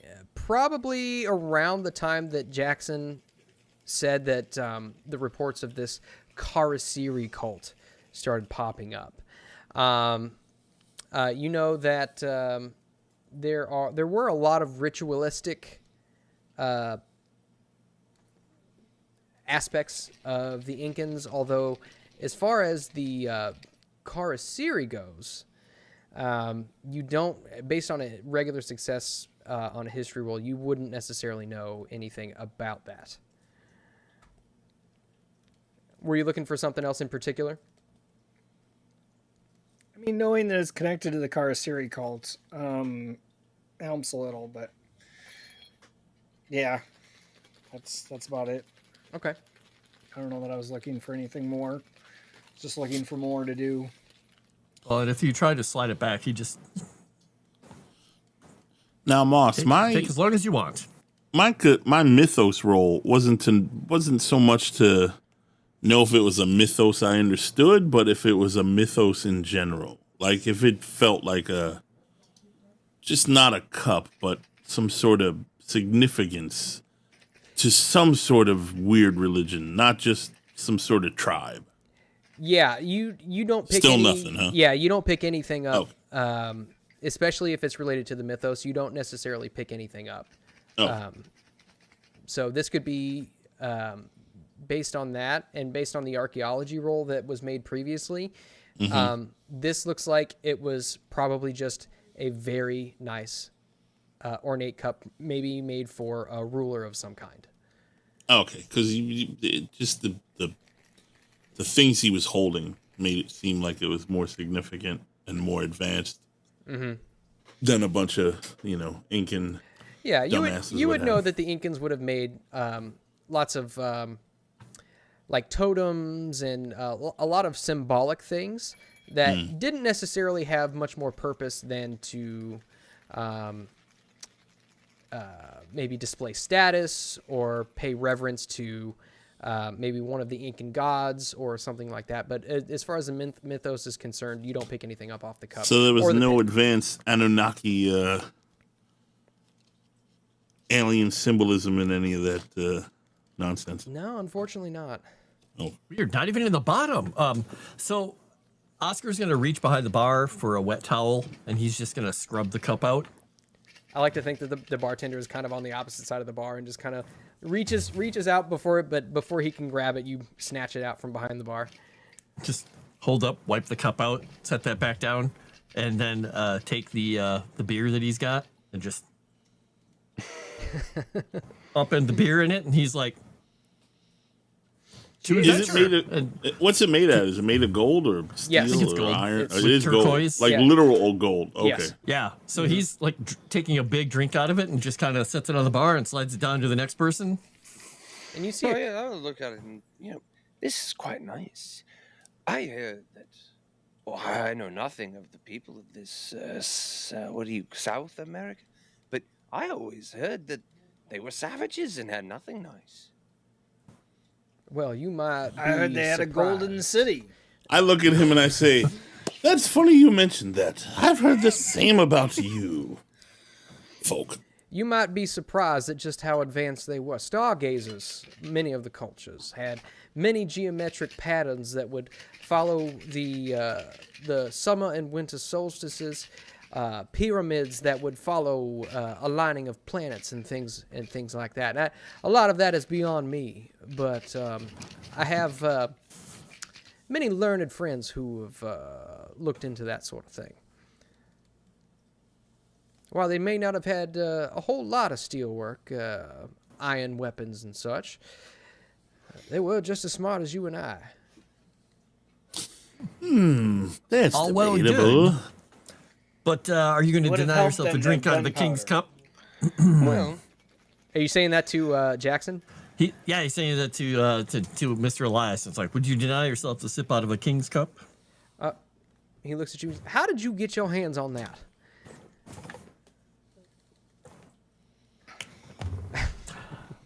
I'll just say one other thing that Grandpa Fillmore said. Hide not your talents. For use they were made. What use is a sundial in the shade? He's just going to flip up and have a cigarette in his hand and light it. Sounds like That's, a wise elder. I'll tell God you has what. given us talents and gifts to be used for His good glory. Well, I I'm suspect going that to Grandpa enjoy Fillmore this stole one. all of his quotes from Benjamin Franklin, but I never told him that I caught on. I like your grandpappy. You know what my grandpappy always said? Never turn down a drink out of the king's cup. And he takes the cup and takes a drink out of it. Tastes better, doesn't it? Ah, it does. Kind of tastes regal. I pat the kid on the back and I say, I have a feeling your faith is going to be tested before this is all over. My faith has been tried and tested many a times, and it is welcome to be tested again. Yes, but you're all of 12. You haven't had that much experience being tested, I'm sure. But you will. Gotta be at least 15. Oh, maybe 15. Whatever. Two. I'm sure you're going to learn a thing or two here. I am sure, and I expect to, and I am welcome to. Yeah, I don't think it's going to be the things you expect it to be. Slide the Klaus? cup when Elias is down to Daphne. It's the Are you golden muted? cup with turquoise in it. That's full of beer at the moment. I'm well aware One of sip. that. One sip. You know, I probably had more than one sip, and you guys didn't realize it. The cup is empty. Another beer? Now, I will warn you. This De Mendoza, I've been warned of him. A lot of the locals I'd been talking to called him one of the Karasiri. I don't believe he's a monster, but dangerous, I do believe. So I would say don't get caught down a dark alley on the other side of him. So Mendoza is from the cult that this cup is from. I believe he is. Well, he might not be so happy that you have it there, dear boy. I know.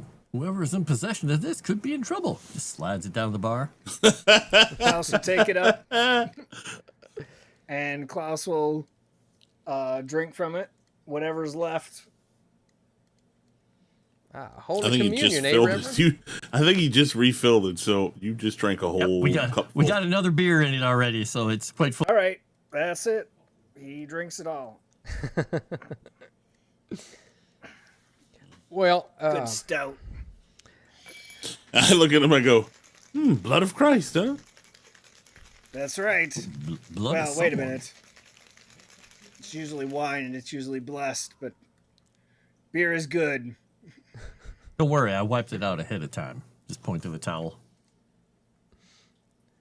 all right. And at this point, Jesse says he finishes smoking his pipe once more and taps it on the table, empties out the ashes, and puts it in his coat pocket and says, "Well, I hate to be the killer of the party or anything, but I do believe that it's about my time to retire." He pulls out his pocket watch, and those of you who follow suit find that it's about 10:30 or so. Please, if you have any other questions, speak now or hold your peace until tomorrow morning. If you don't mind, I'm going to follow you back so I can read your writings on this cult. Why, of I course. suppose Yes, it's it time would we be get our good to room get into a room situated. and get some bed. These time adjustments are crazy. Yeah, jet lag. Even though I don't even know what a jet is. All right. And so you all follow to the Hotel Maori? Yep. You said what? 5 minute, 10-minute walk? It's about a 10-minute walk, yeah. Okay. You notice as you step outside, you notice that the hotel or that the air outside has dropped in temperature. It's still kind of a little warm, very humid, and the mosquitoes are just as unrelenting as they were previously. But upon walking down the street, swatting mosquitoes along the way, you get a couple of spots which itch relentlessly. But eventually, you do come to the Hotel Maori. And you look at it, and it's a two-story building. Really nothing special. You can tell that from your time in Lima so far, it is an up-and-coming city. It has all of the amenities that one might want. None of it is resplendent, for lack of a better term. It's all pretty simple, but nice as you would expect in kind of a up-and-coming South American country. And you walk in, and yet again, it is pretty simply decorated. You can see that the wooden floors are just planked wood, but it's nicely polished with a large, just a red rug that's spread out across the floor just in front of the reception desk. And I assume you all give your names to the receptionist, and to which she provides you keys. And you're good to go. Mr. Elias, Yes. do you happen to know where I could maybe procure a firearm? If we're going to go into the jungle with these cultists, I would like to have something more than a machete to protect myself from these madmen. Wow. Yeah, of course. There's a store about a 5-minute walk, sells hunting goods. I believe it's, what was it called? Guns, or something along the lines of that. How American. Yeah, of course it's in South America. it's in Spanish, but you get the point. Did it have a guy just shooting pistols in the air? It's got South American 1920s Donald Trump going like this. Even better, it's an alpaca. It's an alpacan alpaca because he's Packing alpaca. Oh. Yeah. Alpacas with guns. He basically tells you that they have really just about anything that you would need for like an outdoors type of expedition. Backpacks, jackets, fire starting tools, first aid kits, as well as more simple firearms like just your standard pistols, some shotguns, and some hunting rifles. Perfect. What is the what's the equipment that's carried here in this country? Whenever they go, the people, the people who actually live here, when they go out into the jungles here, what do they use? Well, from my experience, a lot of them know the land a lot better than we will. So many of them don't go out with much more than a walking stick. I've seen these forests. They're so thick. They don't need something like a hoe or a scythe to cut.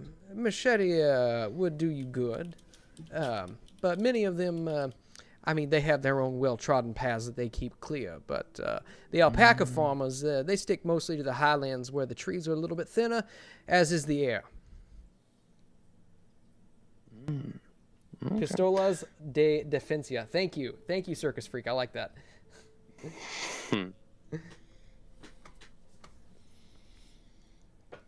In that case, alrighty.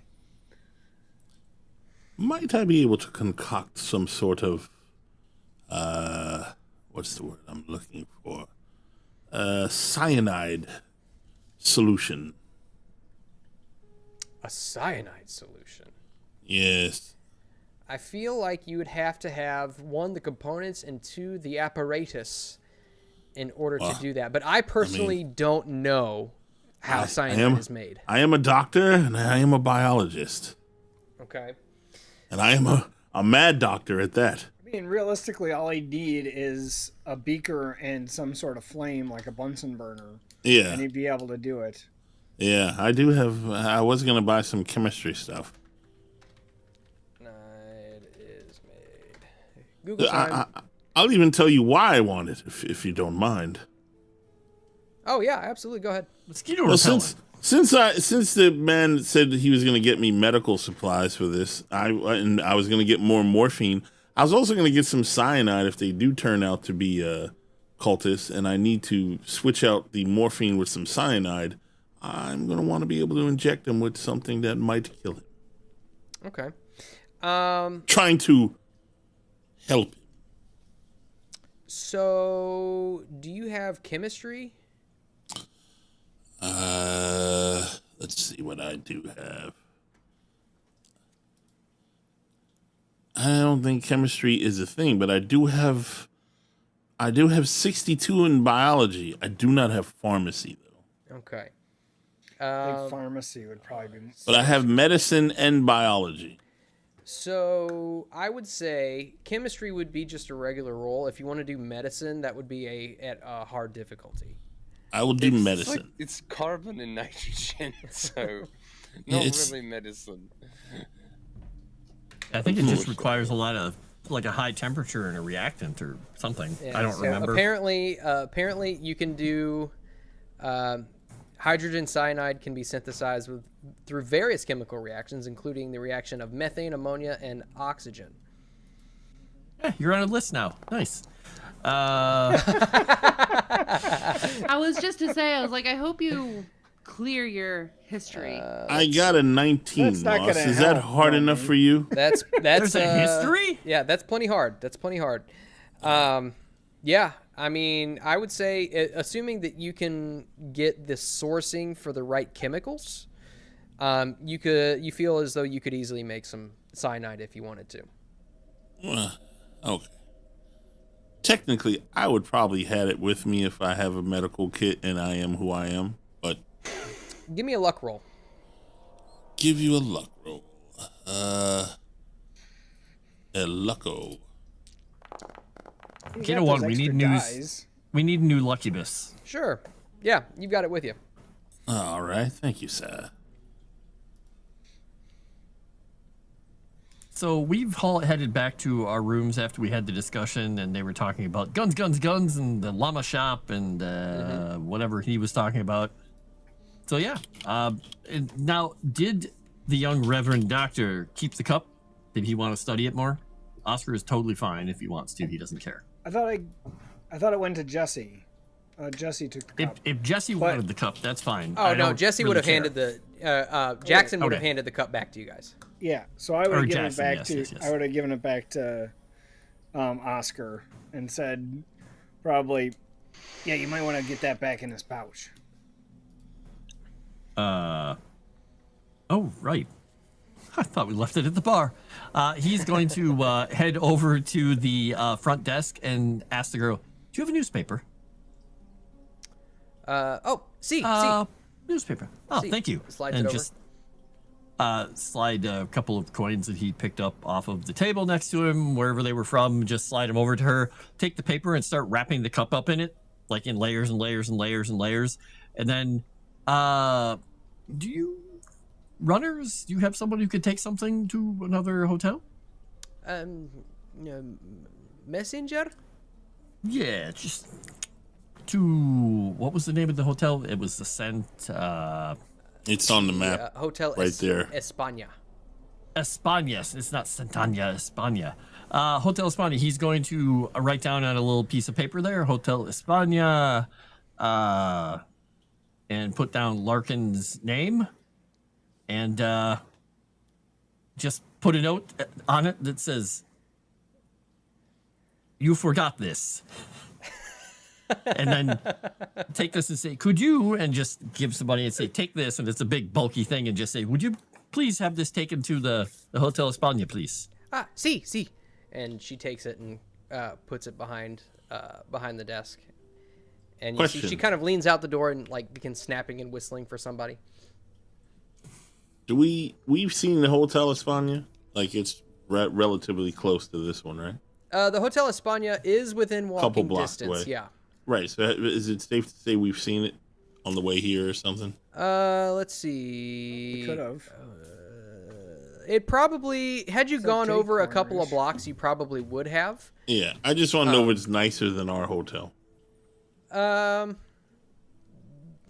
would say that sure, maybe you passed by it on the tram on the way in.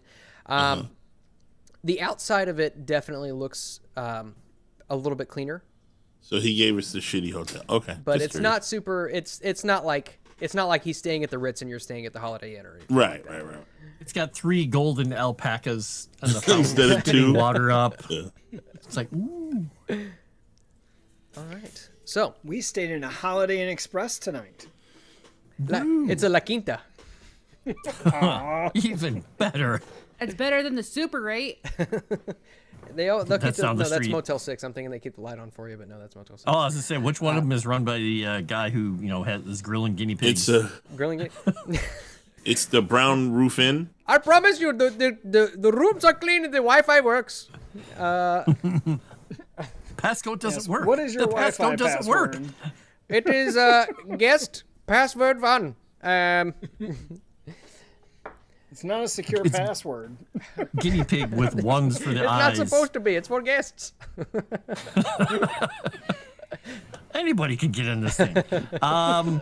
Yeah, once he's done giving the cup and everything, he's going to just grab another newspaper off of the desk. It's probably in Spanish, so he doesn't. This one he's is probably not gonna be able to read it. This one's a couple of days old. You can tell. It's from. Okay, well, he's March just going to look 16th. and see if there's anything interesting in there that he can pick out, and he's just going to go up to his room, unpack, and relax. Okay. Let me see. What could be in there? Yeah, nothing. You don't see anything pertinent that's pertinent to what you are doing, but you do see an article regarding a man who died because he ate too much. And there's a couple of comics. Excellent. There's a couple of comic strips drawn on the following page about an obese man who just pops like a balloon. Okay, he's mostly amused by that. Yeah, then after that, he's going to get some rest. All right. Thank you, Dragon Noodle Soup, for the 5. Ask them if they have hot dogs and eggs for breakfast. No. Yeah, so what's for breakfast this Huevos con tomorrow? weenies. Well, I didn't even finish my night yet. I want to read the book and see if I learned anything about this cult. No, I'm asking the lady before I go upstairs. Oh. Oh, What is breakfast tomorrow morning? breakfast mañana. And she basically, you can kind of pick out. You said you speak Latin. No. Oh, I thought you did. I'll translate.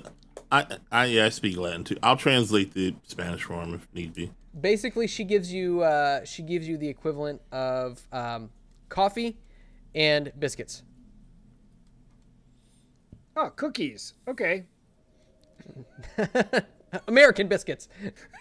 I mean, Peruvian biscuits. I don't know. It's bread balls. Scones. Love good okay. bread balls. El Breakfasto rolls. You know that Bread rolls. there are definitely better places in the immediate vicinity that have a better breakfast than coffee and bread. Yeah, coffee's horrible. All right. He'll go upstairs to his bed and go to bed. Time change. And so, and you said, Gore, you are looking into what he wrote, correct? Mm-hmm. Okay. Let me get that pulled up and see if there's anything in there that he might not have made clear to you. He does start with a foreword talking about how he oh shoot, here, bear with me. He does start with a little foreword talking about how he became a writer and how he started as an orphan in Stratford, Connecticut. Massachusetts? Connecticut. Let's see. He goes on to talk about a number of mutilations, and I assume you're probably just skimming because there's really not much of a way that you can read all of this information in the course of a night.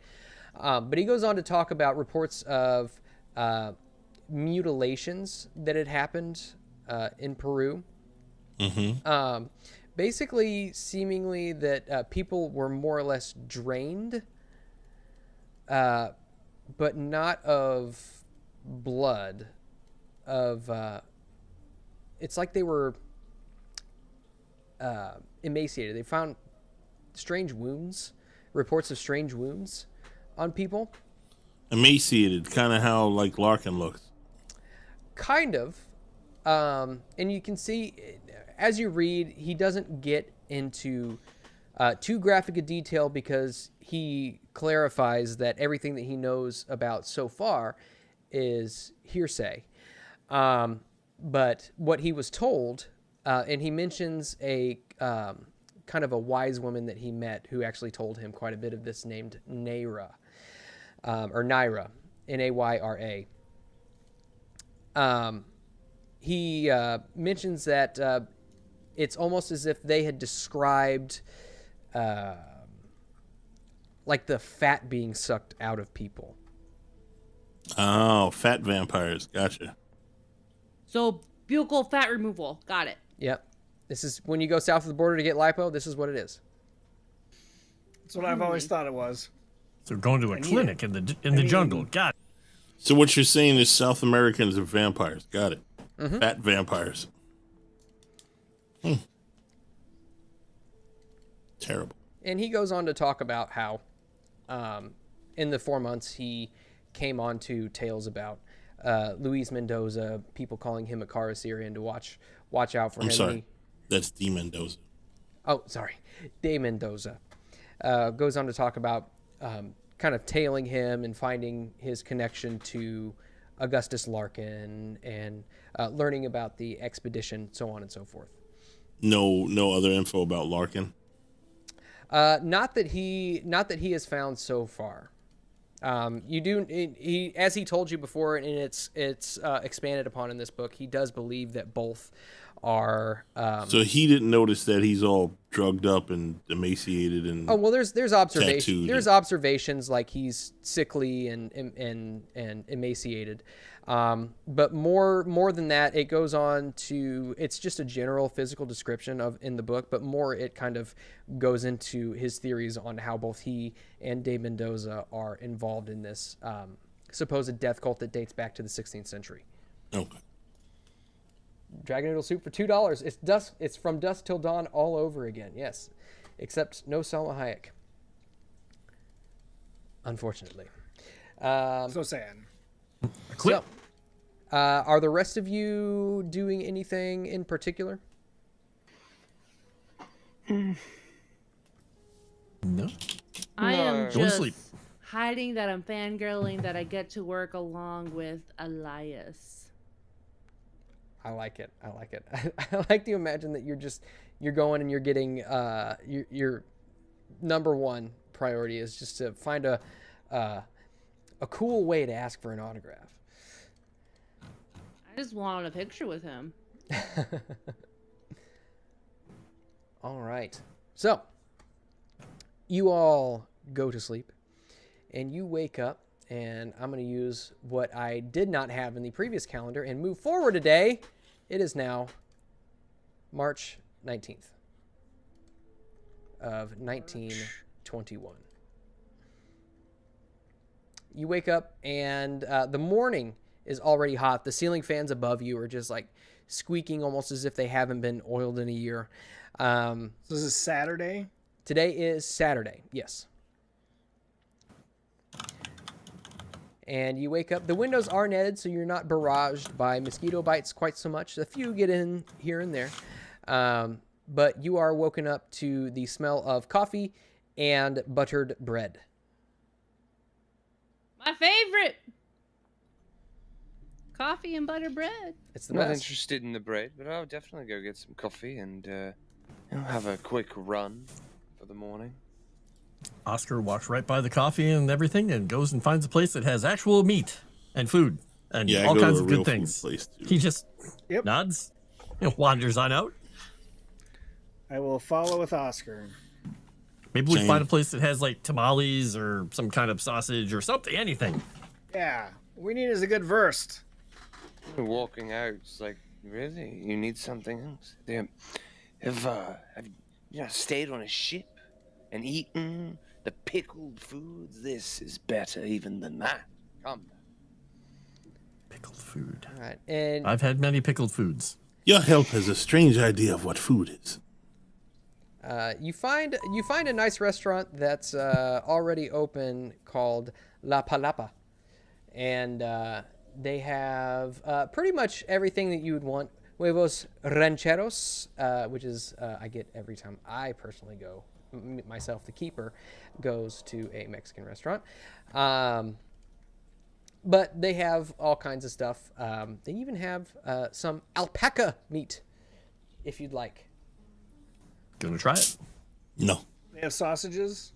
Sure, why not? Yeah. I order. It's a very spicy sausage. I order the kids some guinea pig.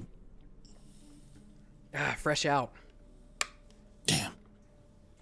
We do have chinchilla, though. Order the kids some chinchilla.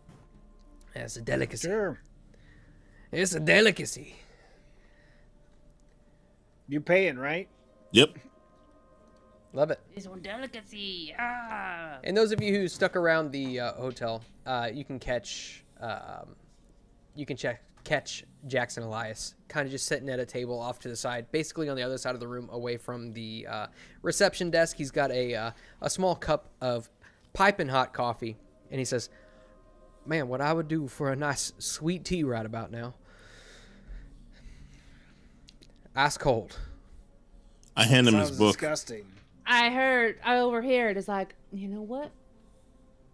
I'm gonna surprise this gentleman because I too am a Southerner and a high appreciation of the sweet tea. So I'm gonna see if I can find myself some black leaves tea, and then just brew it in the sun brewed, the way I like it back in Georgia. Sun brewed. Okay. You're both gonna get the Sugarfoot. You know what? Nomi, do you want to give me a luck roll real quick, just to see if you can if you can find a store that has this stuff? Well, I mean, a real Southerner would have brought some tea with them. I'm just saying. I do hope. I always have mine, but that's my personal stash. Like, fuck him. If I can get what I want from this gentleman, I'll make him the best sweet tea of his life. Just not my sweet tea. Luck How roll, long right? does sun Yes, sweet luck. tea take to actually ripen or brew? Couple steam? hours. Just a couple hours, you know. You gotta Yeah. have it sitting in the sun for a while. Dang. Ooh, you bad at Wow. that. Oof. Ooh, oh man, that is a fumble. You got him poisonous tea. That is a fumble. Well, I guess I can use my secret stash because I am also taking a liking to this gentleman. I do fancy him, I must say. Sure, I'll say that you entice him with your secret stash, and the fumble is that he drinks all of it. Okay. Oh, he wants your stash, all right. Oh, well, looky here. Look what I had in my mason jar from Mason, Georgia, or Ball State University. Ball. That's what it's. Hey, fun fact: the Ball Mason jars are actually from Mason, Indiana. Georgia. Oh. Yeah, no, it's from Indiana, Indiana State. From Ball State. Yep, Ball State. Chirp, chirp. So that's their call Those sign. little cardinals. Yeah, that's their call sign. What a bunch hey. of weirdos. I mean, Sports. Ugh. By the way, I don't tell the kid that it's chinchilla, but Anyway, so look what I made here brewing in the sun for a few hours the other day, and I overheard you would do anything for a tall glass of sweet tea. Now, Oh my, I am more than willing to share this with you. Miss Loveland, I don't even know how to respond to such kindness. Oh, hush. This is just a little bit me showing my southern hospitality here in Peru. You see, he dumps the coffee into a potted plant off to the side and holds his cup out for you to fill. does he lick his lips? He has to lick his lips, like LL Cool J style. Yep, he smacks a little bit. Well, here you go. How you like that sweet tea, young man? Oh, well, young. I ain't been young in a few years, but that's some fine sweet tea, miss. Well, just between you and I do have a secret stash. So whenever you're feeling those hard days and you feel like you need a little extra boost to get you through it, just give me a little call and I will pour you a nice cup. But here, it looks like you just drank that all up. So here, let me pour you another one. Ma'am, I could drink this all day. Thank you very much. Here, I'm gonna leave it here, and you just pour yourself how many cups of sweet tea you like. He slides the cup aside and just begins drinking out of the jar. Oh, my. What manners you have there.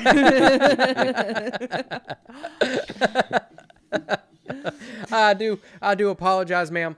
I unfortunately have not had the pleasure of being married, so my manners are of a more animalistic nature. Oh, okay. I was expecting, we're in Peru, and I can't be expecting a southern gentleman here in this foreign land.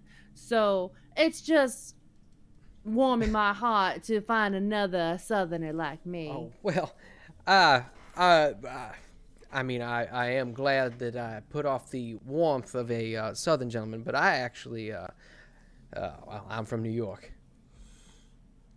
Oh. Could have fooled me. Just getting more information. Just getting more information out of him. Could have fooled me with that little accent of yours. And a New Yorker liking sweet tea, that's foreign for me to hear. Well, my grandmother was from Florida. Florida? Well, I hear... Wait, what year are we in again? 1921. Oh, Yeah, okay. Florida's a shithole right now. Yeah. With all I know they're still trying to figure out themselves as a state and all.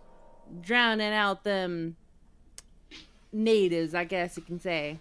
But yeah.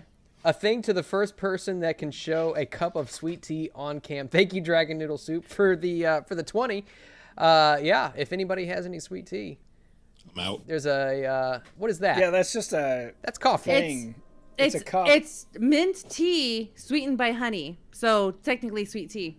All right, Dragon Noodle Soup, does that count? I'll leave that up to him.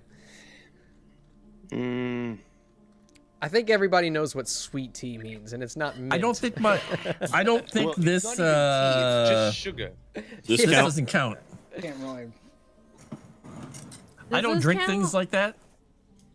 So Oh, Oscar's above sweet tea. I mean, this if is it sweet doesn't have tea, ain't it? anything spicy in it, what the hell? This is Kentucky sweet tea. Oh, yep, there you go. All right, yeah. Dragon Noodle Soup, Well, it's up to Dragon Noodle Soup. your verdict. It's painful, but I'll give it to Nomi. All right, there you go. Yay! Thanks! Yay, yay, yay, yay, yay. All right. And so, you all have your morning breaking of your fast. Is there anything in particular you would like to do? I know, JT, you Klaus said you is were going going to to leave breakfast just a little bit early after he eats and knows that Gore is pain, so he's going to check out and go to find the nearest church. I leer over at him before he leaves. Did you enjoy your meal? That was fine. It was food. It worked. Have you ever eaten chinchilla before? Don't know what that is, but we'll eat it. Well, you just did. I hope you enjoyed it. Wonderful. And you passed by probably a dozen Catholic churches on your way in. So you could walk 15 steps and you'd find one. Catholic churches? No other churches? Mostly Catholic, but you know, what denomination are you looking for? Well, I'm German, so I'm looking for a Lutheran church. A Lutheran church? Those are going to be a little bit more sparse, but with a little bit of looking around, considering Peru is about 3/4 Catholic, but a little bit of looking around, you can find a Lutheran church. They haven't fled there yet. Not supposed to yet. But no, he'll look to make contact with the local preacher there and identify himself and make himself available for services tomorrow morning. Oh, perfect. Okay, very good. He speaks a smattering of English, but he gracefully accepts your invitation or proposal, whatever you want to call it. Yeah. Perfect. All right. Anybody else do anything? Yeah, I go by Head all to the my store. camping and medical supplies that I have listed, and a 45 that I also have listed. Okay. And I need to buy some shells for it, some rounds for it as well. But also any suggestions that the DM or a lore keeper has for medical supplies, I will add to my list. Medical supplies. I mean, there would probably be some benefit in obviously having, you know, first aid kit, bandages, things like that. Got all that already. Sutures. Maybe in case you do run into some poisonous. I got an anti-venom things. kit. I got alcohol wipes. I got bedrolls. I got bandages. I got cyanide disinfectant. I got a personal mosquito net. And a bunch of other crap. If there's anything crazy, I also have needle and thread for sutures, like the medical thread. Okay. Yeah, I mean, with all that, you'd guess you probably have just about everything covered. Okay, I just wanted to Outside know, of, and I you have know, if some somebody- iodine as well. If somebody breaks a leg or something like that, that might be a little bit extreme. But Sure. yeah.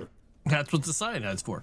Yeah, got to kill the horse. Shoot him in the head. Ooh, I'm so sorry. Well. Oh, well, I can't fix that out in the woods. Here, all I have is this. Bone saw. When going to the store, yeah, Oscar is going to get himself a pistol because a rifle sounds really cool. He doesn't really know how to use it, but a hunting rifle sounds amazing.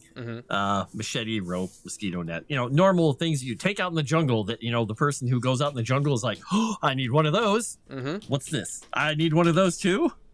He just buys stuff. All right.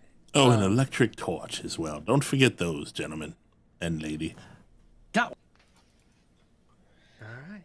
A Fantastic. flashlight. Probably go and get just whatever the basic of what people use around the area. And ask the guy, so I'd probably grab a machete.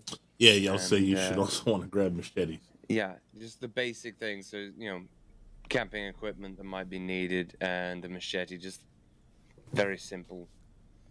Okay. Very Nothing good. excessive.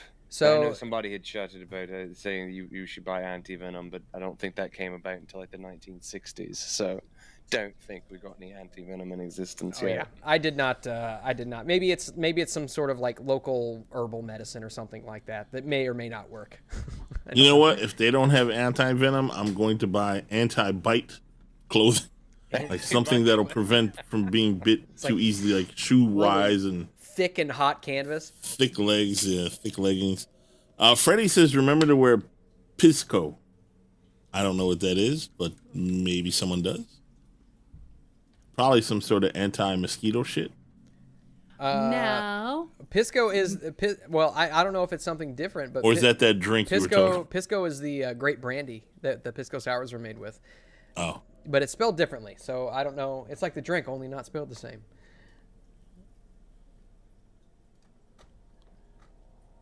All right. So, Daphne, is there anything else that you're doing? Well, to y'all's not knowing.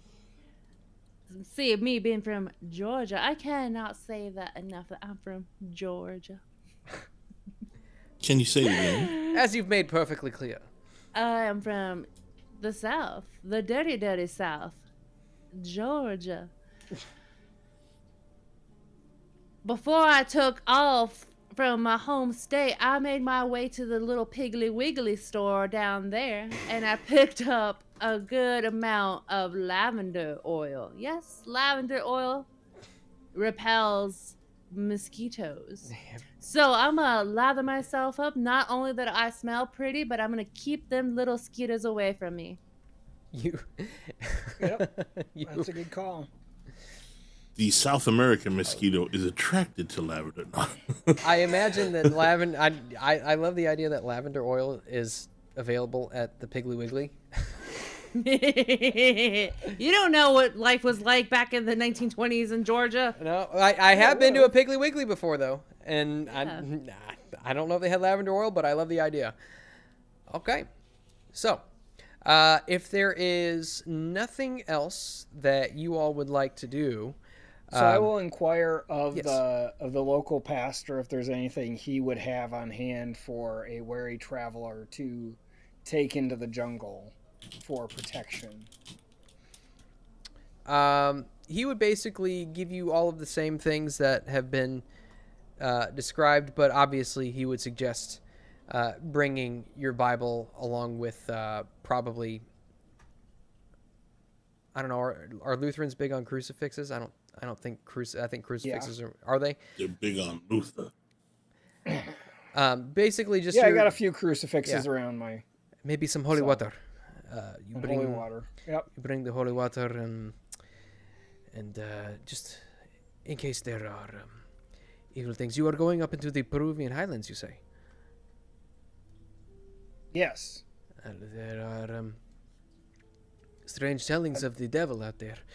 I would yes. definitely bring That something is what to I'm looking into is the impact of the devil and demons in this area.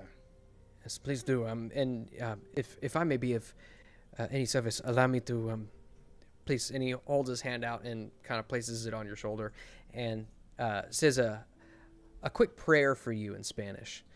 And then he kind of goes in the back into what you would guess is probably the rectory, and brings back a little cordial of water. Says, "This is I have blessed this water for you. I'm sure you will know how to use it." Yes, I know how to bless my own water too, but thank you. Yeah. Any additional blessings you can give it, I'm sure would not be a bad thing. No, it wouldn't. It wouldn't be. But I'm going to go to our helpful person who I spoke to the evening. Was it not Jeremiah? Jesse. Jackson Elias. Or Jackson Elias. Go to. So, you say that some locals have, or people here have also observations about cults or interactions with the peoples, like they might have information.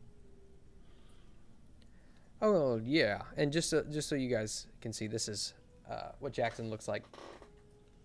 Oh, I thought he's all badass looking. Now he look goofy. Yeah. He's a lot stockier than what his portrait depicts. But he says, well, yes, the Karasiri. Is that what you were asking about, the Karasiri cult? Well, yes. I'm not sure what else I can tell you about them other than what I've already told you. But are they known to the people? Yeah, in this area, like have they spoken about, rumored about? Well, people in Lima itself. I mean, they're keen on the folklore of it, but it's mostly the more of the indigenous types up in the highlands and south towards Puno that give it any sort of credence. Well, I would like to go to the whatever the equivalent of the receptionist at this sort of establishment would be, and ask the lady if you see people like me. You know, now you see people like me around here. Like, where would I find them? See. She says in broken English, they work on the railway and in the mines. Chinese, and Japanese. Yeah, so where are they? Oh, and she points you kind of off to the. She points you off to the north. Well, go ahead. I wanted to go and see if I can find people like the ones that we saw working, the workers that I had seen at the bar. Okay. Yeah. You make your way north. Maybe you ask around a little bit where people might be mining guano and things like that. And eventually you do come to a work site that is that has got quite a few. There's a few Peruvians in there, but there's quite a few Chinese nationals. Okay. Well, I would like to go to them politely and tell them, Shirley Lu, you have speaking in Mandarin. Ask him describing the guy, the people whom I spoke to the day before, and giving their names and asking if they have heard anything about them. Have you seen these people? Have you heard of them? Know what's going on with this sort? Have you been hired? Let's see. And you're asking specifically about Larkin and De Mendoza? Mm-hmm. And, okay.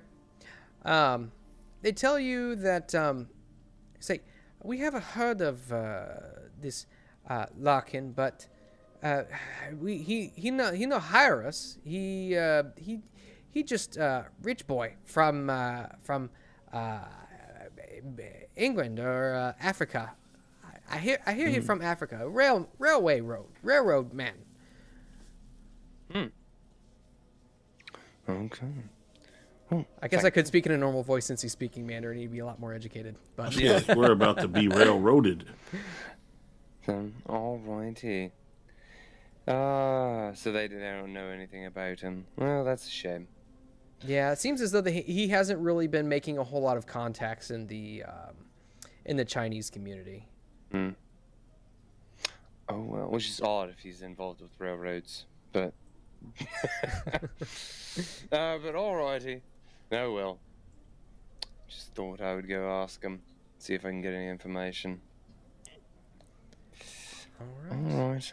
No, that's about it then for me.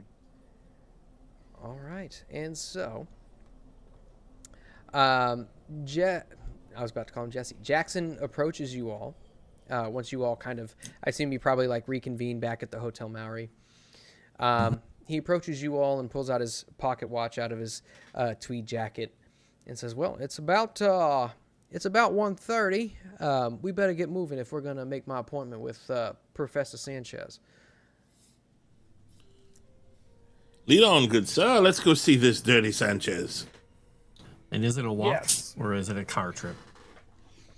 It is a you can take a tram if you'd like. It is a bit of a walk. It's probably it's maybe a 20-minute walk. So if you guys left now, you'd have a few minutes to spare.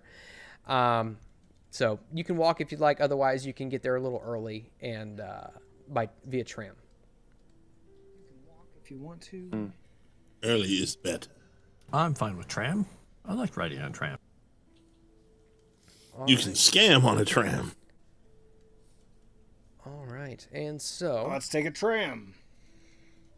So you get there. After about it takes you about 5 minutes to get there via tram. The tram itself is very crowded. You can see that there's plenty of people walking around the outside of the tram. Some people hopping on, some people hopping off as it moves. You can see mothers breastfeeding their children. You can see people just getting off a siesta, things like that, if that's something they do in Peru. Are there any people on the roof like in India getting electrocuted? No, these people seem... You actually see that these people seem not necessarily metropolitan in a way. While they are kind of salt of the earth people, they do have an air of decorum about them. But after about 5 minutes on the tram, maybe one of you pulls the stop, and the tram stops, and you all get out, and you can see that the Museo de Arqueologia y Antropologia, or the Museum of Archaeology and Anthropology, it's housed in a long 2-story building, kind of rectangular in shape. It's painted like a dark yellow, and it's fronted by the university park. The university itself is, those of you who are probably have a higher education skill would know that the university itself is the oldest university in the Americas, having been founded in 1551. Damn.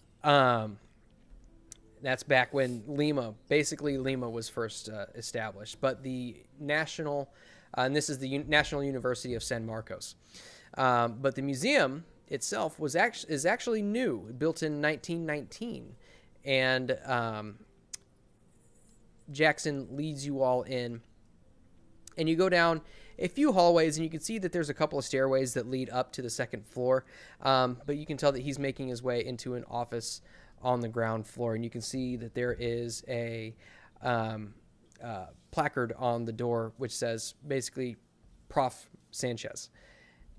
He gives a couple quick knocks and then just opens the door inside, and you can see on the inside the ceiling in this room is very tall. The room is quite airy. The windows are open, but the windows are arranged in such a way that it allows very good ventilation. So this room actually feels very good compared to the outside. The windows are obviously netted to prevent bugs from getting in, but you can see that this gentleman... Oh, I figured we were going to find him dead. ...is sitting behind his desk. We might With still a bullet through his head. No. Oh. He might still be dead. And you can see that he's currently reading a book and taking notes and stuff, and he looks up and kind of pushes his glasses up on his nose. He says, Senor Elias, how are you? And he goes over and shakes Elias's hand and says, who are your friends? And Elias goes through and introduces each and every one of you. Pleasure to meet you, Peruvian Jeff Goldblum. You see, life finds a way. Good to meet you, good sir. You're a professor of what exactly? What do you teach? Archaeology and anthropology. That's the name of the museum. Yes, I was actually perfect place one of for the. you. I was actually one of the first faculty that they hired whenever they built the museum. Look up at when the they ceiling. built the museum. Okay, I was going to say when they built the university. You look very young for your age then. Oh, I am but 35. Oh yes. Yes, it's good to have an academic focus and be driven in your academic career. Yes, yes, of course. It is my life's work, and I take great pride in it. Oh, please, please. And he pulls a chair out and on the front side of his desk, and then he hurriedly goes around the room and grabs other chairs, which may or may not be meant to be moved, and kind of scoots them towards the desk so everybody has a chair to sit in. It's please, have a Take a seat. comfy chair. Would you like some water? Yes, please. Oh yeah, water would be great. No, thank Stupid you. coffee and all sorts of other stuff. Yes, Peru is quite harsh in its heat. One must stay hydrated. Yes. So, let's see. Let me get that. Got to adjust the sound now. If it plays, we'll see. Ding a ding a ding a ding a ding a ding a ding a ding. I don't know if it's going to play. Interesting. Okay. Oh, it just sounds like Moss's farts. There we go. Okay, so yeah, you can hear like the ceiling fans in the background and stuff like that. So, Mr. Elias, well, we had an appointment, and he was asking for some information. I assume that your goals are the same. They intertwine. Yes, yes. So, please, how can I help you? And Jackson goes on to basically ask him a couple of questions as it pertains to the Karasiri cults and such. And the professor goes on to explain that he says, well, one of my students is Miss Rizzo. She's actually working on a translation for a book, a journal kept by one Gaspar Figueroa. That, well, it is said that he is specifically wrote his notes in pertinence to the Karasiri. She's but down in the storeroom. She will be back up. She was looking for some sort of a relevant artifact. She will be up soon. Mm-hmm. She has a special artifact from the museum on the Corsair cult, huh? Well, Is this a recent acquisition? it was a recent acquisition, yes. Is it? Well, in that, I mean, it was brought to us after the museum was built, but it's one of those things, you know, whenever you have something in storage and you forget about it in your mind, and then you come upon a discovery in your work and it connects the dots. And so she's gone down to fetch it. He leers in. Do you know what the motives and goals of this cult is and the methods? By any chance? The motives and goals. No, I personally do not. I have heard the tales of the modern day Karasiri, but the old tales, the old folklore, stretch back to the 16th century, as I'm sure Mr. Jackson told you. What about any of their rituals? Let's see. I would Just, assume it involved death. You said the cup was from the 15th century in use of the Corsair cult. No, it's if I said that I misspoke. It's from the 16th century. 16th. Okay. Yeah. Yeah, it was 1500s, 16th century. Yeah. It's not so much the death. It's what they gain from the death. I'm curious. I'm They afraid gain nothing. I'm afraid I don't cult. have many. I don't have many insights as it pertains to sacrificial rituals. I was hoping to gain more knowledge on the subject by accompanying Mr. Larkin on this expedition, and because I think that the only way for me to gain more knowledge is to visit the site directly. That brings up another question. What reason did he give you that he denied you? Since you are from here, I'm curious. And that's the strange thing. I was never given a reason. It is very strange. My summons had gone completely ignored. Yeah, it seems strange that it would invite me, of your same ilk, in an academic pursuit, rather than you, who seem to be more versed in directly with the occult or the cults, versus I, who am more into spirits. Well, spirits. I don't know any. I'm more of someone who looks into tangible things. And perhaps there Well, is. you will find that spirits are very tangible, especially if they choose to try and enforce their will. Well, that may be the case.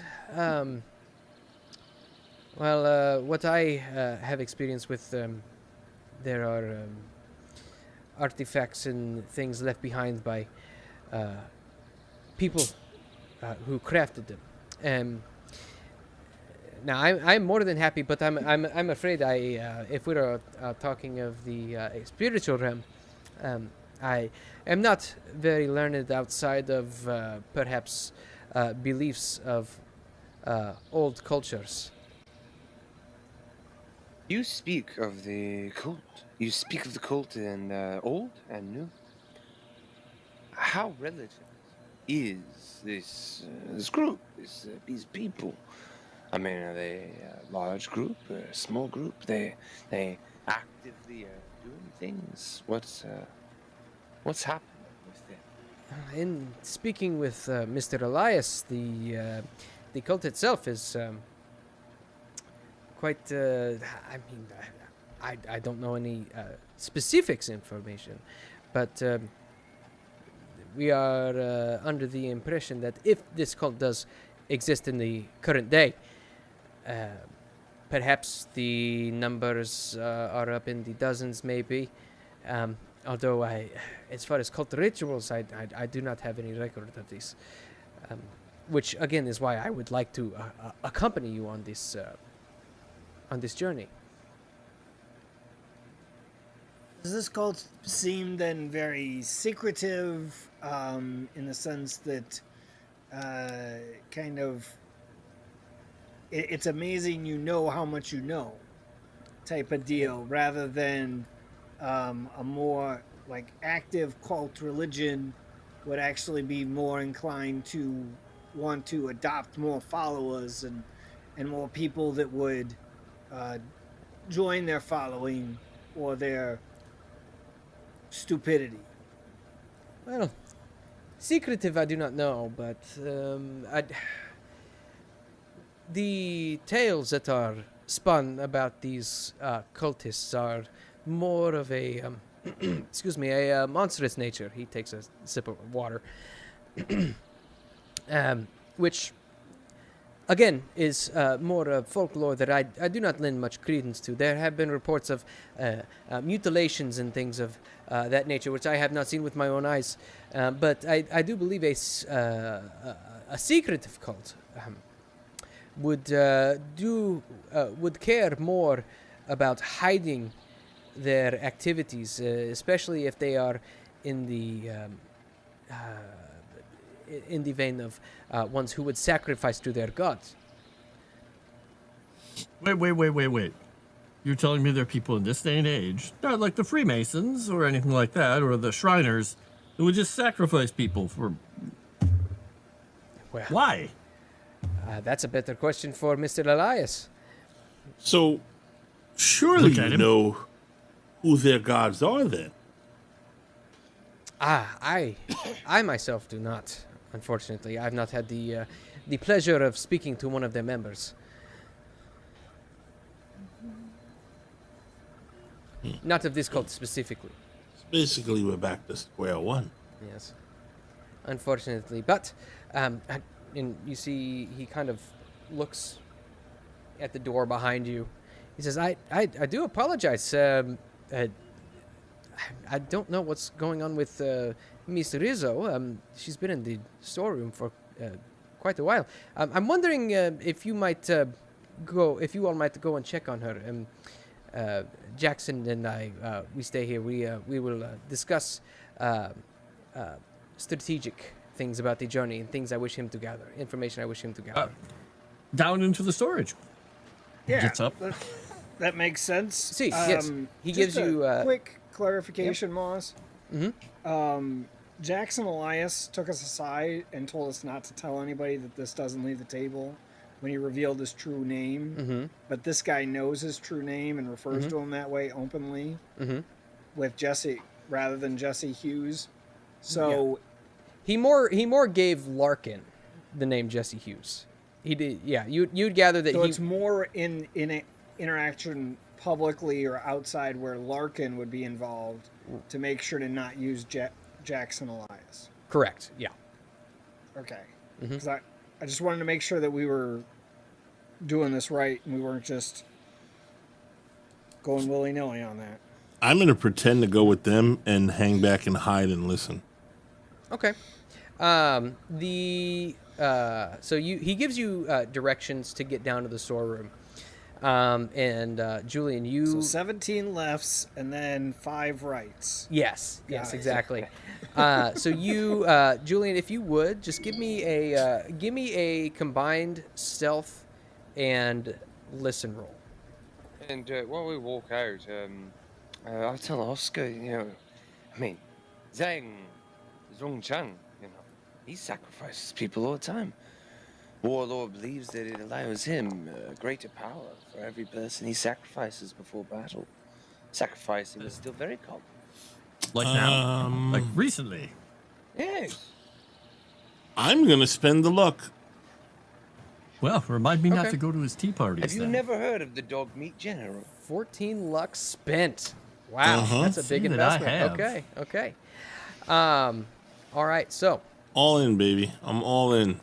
I should have rolled it. Whatchamacallit. Oh, yeah. Can I push the listen roll, Moss?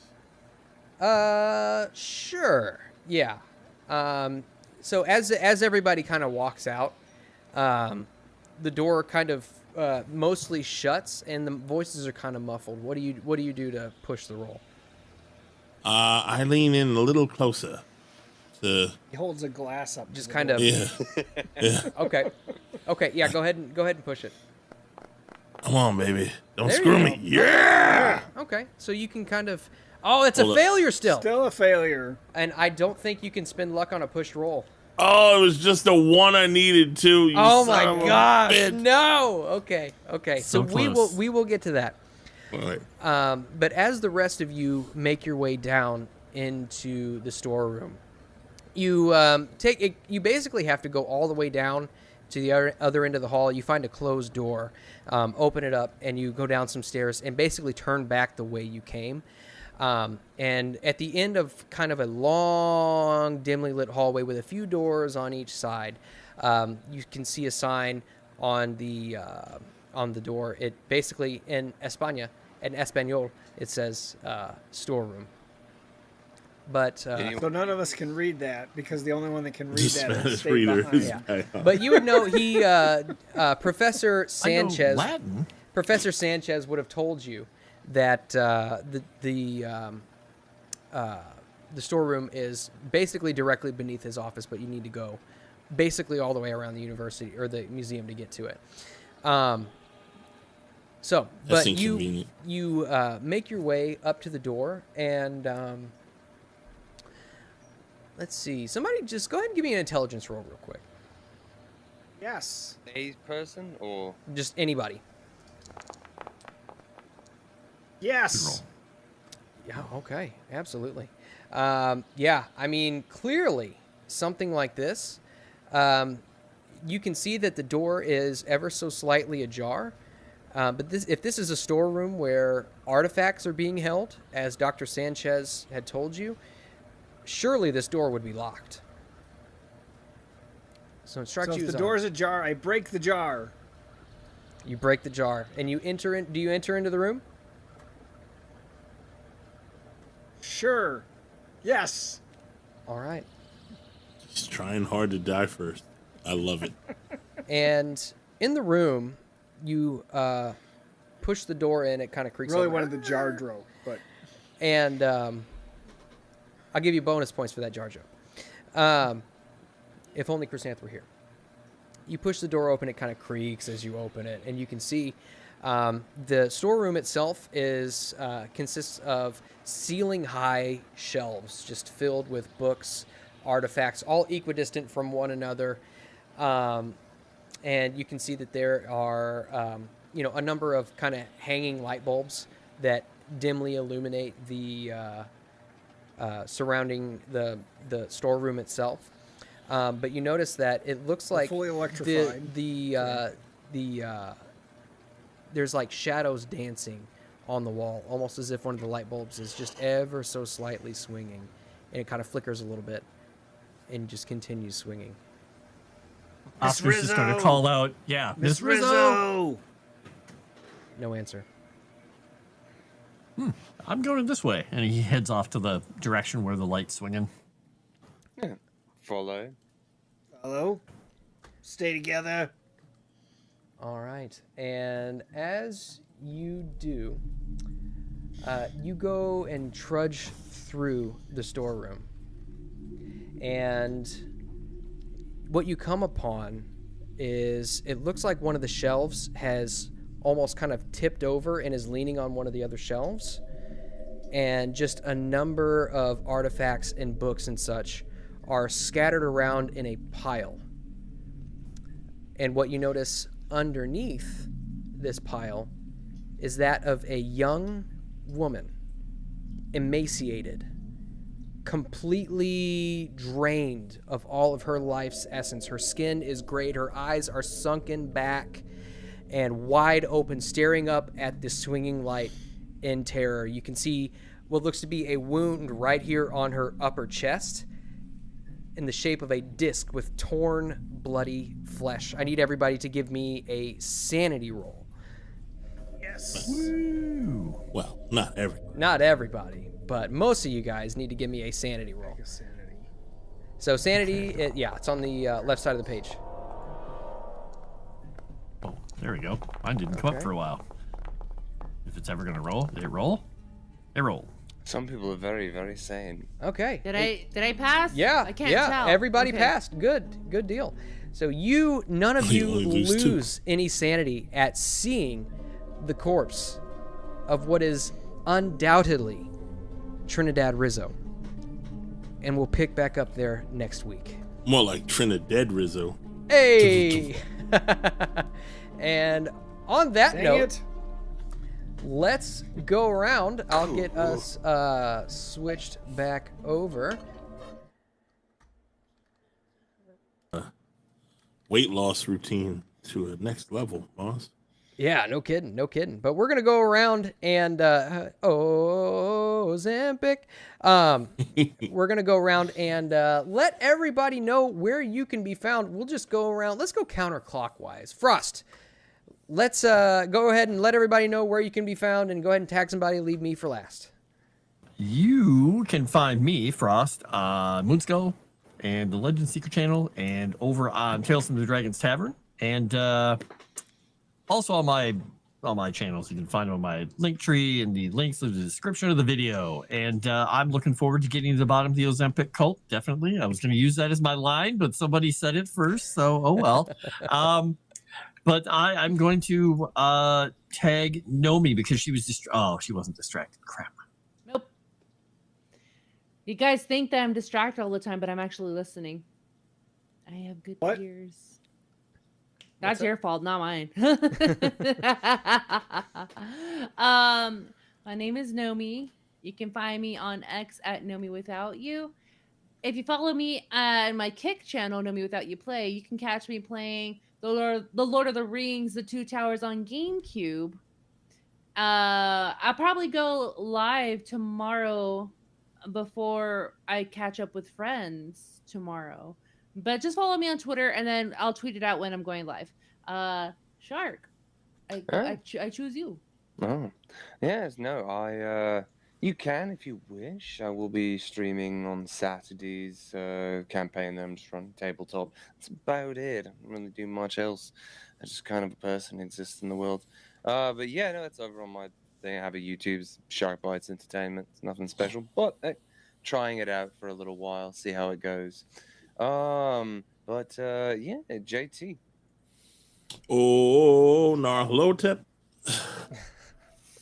You can check me out tomorrow night on Seasons of Ghost right here on the Moonskull channel. And then hopefully Sunday Riffs will be closing that down, and Saturday on Curse of the Crimson Throne on, again, Moonskull. And coming soon, there will be a casting call for Cyberpunk 2077 on my channel, run by Mr. Kyle Zabar.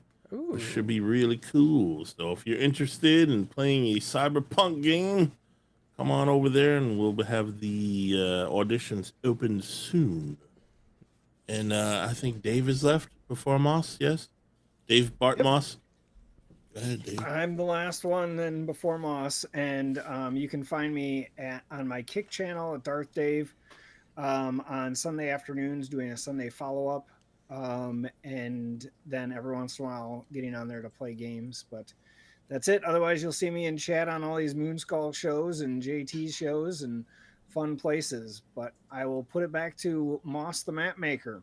Yes, thank you. Obviously, I'm here. From here on for the next foreseeable future. I'll be here every Monday, and then obviously also on Fridays for Strange Aeons. You can also find me over on mine and JJ's channel, Tales from the Dragon's Tavern. I build maps on Saturdays, and we have a Goblin Slayer campaign going on. We'll be basically releasing a new campaign that will be starting here very, very shortly. So I'm very excited about that. And I think that is it for me. So everybody, don't forget, if you would be ever so kind to leave a comment on the video after we stop streaming. Leave a like if you haven't already. Subscribe to the channel if you haven't already.